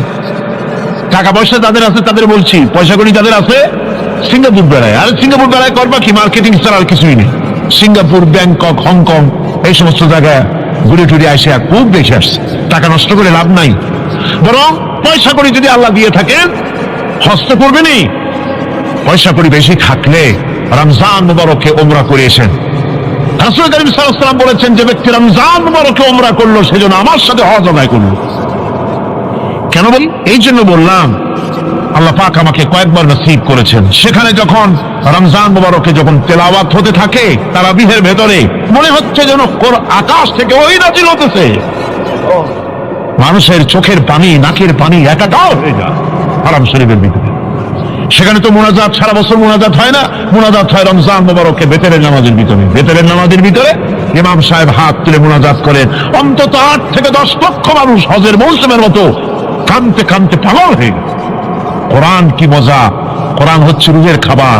আমরা তো রুহুরে খাওয়াই না। ঘোড়ার উপরে চড়ি, গাধার উপরে চড়ি, ঘোড়ারে গাধারে জন্মের মতো মুঠি খাইতে দেই না, নিজে খাই জন্মের মতো। খাইয়া ঘোড়ারে খাইতে দেওয়া হয় না, গাধারে খাইতে দেওয়া হয় না। ফলে ওর উপরে যখন সওয়ার হয়, তখন ঘোড়া গাধা না খাইতে খাইতে একদিন 4 দিকে দিয়া জায়গায় সিটে মরা ছাড়ার কোনো পথ থাকে না। আমাদের মানুষেরা খায় কি? সুবহানাল্লাহ। এই যে সরবরাহ আসতেছে, কি যে খাবে, আগের থেকে লিস্ট তৈরি হয়ে যায় কতটা আইটেম তৈরি করা হবে। রমজান মাসে আল্লাহ একটু কম টম বান্দায় খাবে, একটা রমজান মাস আল্লাহ দিলেন। সেই রোজার মাসে যে সারাদিন খায় না, এটাকে উসুল করে ইফতারের সময়, সে যে কত খাবার, চোখ সানাবলা হয়ে যাবে। দেখুন, পেঁয়াজি, বেগুনি, হালিম, শরবত, তরমুজ, বেল, কলা, কচু, না কি খাইতে খাইতে মাগরিবের রক্ত শেষ। কয় ভাই, নামাজটা কোন রকম পড়ে আসি, তারপরে খাবো না। আবার গেল নামাজ পড়তে, আবার এসে খাইলো, খাইয়া তারপরে আবার ভাত খাইলো। কেমনি যে খায় আল্লাহ জানে, গলায় আঙ্গুল দিলে পাওয়া যায়। এরকম খাইয়া তারপরে তারাবি পড়তে দাঁড়ায়। ওরা জনমের মতো খাইলে পরে তো অলস হবে শরীর। তারাবি পড়তে দাঁড়াইছে, লম্বা কেরাত হচ্ছে, উনি রুকুতে আছে, ইমাম সেজদায় চলে গেছে, ওনার খবর নেই। অথবা উনি সেজদায় পড়ে আছেন, ইমাম কোথায় উঠে গেছে তার খবর নেই। সুবহানাল্লাহ। সুতরাং নিজে খাইয়া ফ্যাক্টরে দুম্বার মতো সাইজ বানায় কোনো লাভ নাই। পেট বড় বানাবেন না, সিনা বড় বানা। সিনা বড় বানা, সিনার ভিতরে কোরআন ধারণ করেন, মজা পাবেন। এই আল্লাহ রাব্বুল আলামিন এত বড় নিয়ামত, এই কোরআন, এর থেকে বড় নিয়ামত পৃথিবীতে আর নাই। শ্রেষ্ঠ নিয়ামত, এর থেকে বড় নিয়ামত আছে ভাই? এই শ্রেষ্ঠ নিয়ামতকে পড়তে শিখুন, বুঝতে শিখুন, হেদায়েতের সবের মধ্যে আছে। সুতরাং আল্লাহ রাব্বুল আলামিন মনুষ্যত্বকে, আত্মাকে বিকাশ করার জন্য কোরআনে কারীম দিয়েছিলেন। মানুষ এই জ্ঞান দিয়ে আবিষ্কারের পিছনে চলে গেল। হ্যাঁ, আবিষ্কার দরকার আছে, মোটি আমি এটাকে অস্বীকার করি না, সব দরকার। কিন্তু সেই সাথে আল্লাহ পাকের সাথে যে সম্পর্কটা থাকা দরকার ছিল, সেই সম্পর্ক থেকে মানুষ নিজেকে বিচ্ছিন্ন করেছে। কোরআনে কারীমে আল্লাহ পাক বলছেন, লাকাদ খালাকনাল ইনসানা ফি আহসানি তাকওয়িম। সব থেকে সুন্দর করে বানিয়েছি কারে? মানুষ চিল্লায় এখন কারে? মানুষ হলো সবচাইতে সুন্দর, সবচাইতে সুন্দর সৃষ্টি আমার। ওগুলা, এই মানুষগুলি হচ্ছে আশরাফুল মাখলুকাত। মানুষ কি মাখলুকাত? সৃষ্টির সেরা। আপনারা সৃষ্টির সেরা হইলেন কি দিয়া? আপনারা কি বাঘের মতো দৌড়াতে পারেন? বল্লার মতো হুল ফুরাইতে পারেন? কুত্তার মতো কামড়াইতে পারেন? হাতির মতো শক্তি আছে? গরিলার মতো শক্তি আছে? মাছের মতো সাঁতরাইতে পারেন? সাপের মতো ক্রুদ্ধতা আছে? সিংহের মতো হিংস্রতা আছে? তো কিসের, কোন দিক থেকে আপনি আশরাফুল মাখলুকাত হলেন? আশরাফুল মাখলুকাত হয়েছেন জ্ঞানের কারণে। কিসের কারণে? সেই জ্ঞানটার জন্যই তো আপনি সৃষ্টির সেরা। এই সৃষ্টির সেরা মানুষ, সুন্দর মানুষ, এই মানুষগুলি ثم رددناه في أسفل سافلين ثم رددناه أسفل سافلين। এই মানুষ নিচে নামতে নামতে এত নিচে নামে, শয়তান অবাক হয়ে গালে হাত দিয়া নিচের দিকে তাকাইয়া দেখে আর চিন্তা করে এর দূর নামলো কেমনে। শয়তান অবাক হয়ে যায় মানুষের অবস্থা দেখে। আর America, British parliament, American parliament আইন পাস করে পুরুষে পুরুষে বিবাহ জায়েজ করে দিয়েছে সেখানে। নাউযুবিল্লাহি মিন যালিক। শয়তানের চাইতে অনেক কিছু। শয়তানও এইসব কাম জানেও না, বোঝেও না। শয়তান তো ভালো, কুত্তাও জানে না, ঠিক কিনা কর? কুকুরেও সমকামিতা করে না, শুয়ারেও করে না, গাধায়ও করে না। মানুষ কোথায় নামছে? এই মানুষ সৃষ্টির সেরা বানিয়েছিলাম, শয়তানের চাইতে নিকৃষ্ট হয়ে গেল। আল্লাহ পাক বলেন, ইল্লাল্লাযীনা আমানু ওয়া আমিলুস সালিহাতি ফালাহুম আজরুন গায়রু মামনুন। কিন্তু যারা ঈমান এনেছে, আমলে সালেহ করেছে, তাদের জন্য রয়েছে অফুরন্ত পুরস্কার। এই অফুরন্ত পুরস্কার আল্লাহ রাব্বুল আলামিন দান করবেন যারা নাকি মুমিন বান্দা, যারা নাকি ইবাদত করবে তাদের জন্য। এখন আমি আপনাদেরকে বলতেছিলাম যে ইবাদত গোলামি অর্থে, এর গোলামির পূর্ণ অর্থ সেটা হচ্ছে যে ব্যক্তি, পরিবার, সমাজ, রাষ্ট্র, জীবনের সকল ক্ষেত্রে গোলামি করতে হবে কার? আল্লাহ পাকের। এই ইবাদত শব্দটাকে কোরআনে কারিমে কয়েকটা অর্থে ব্যবহার করা হয়েছে। সে অর্থগুলি আমাদের জানা দরকার।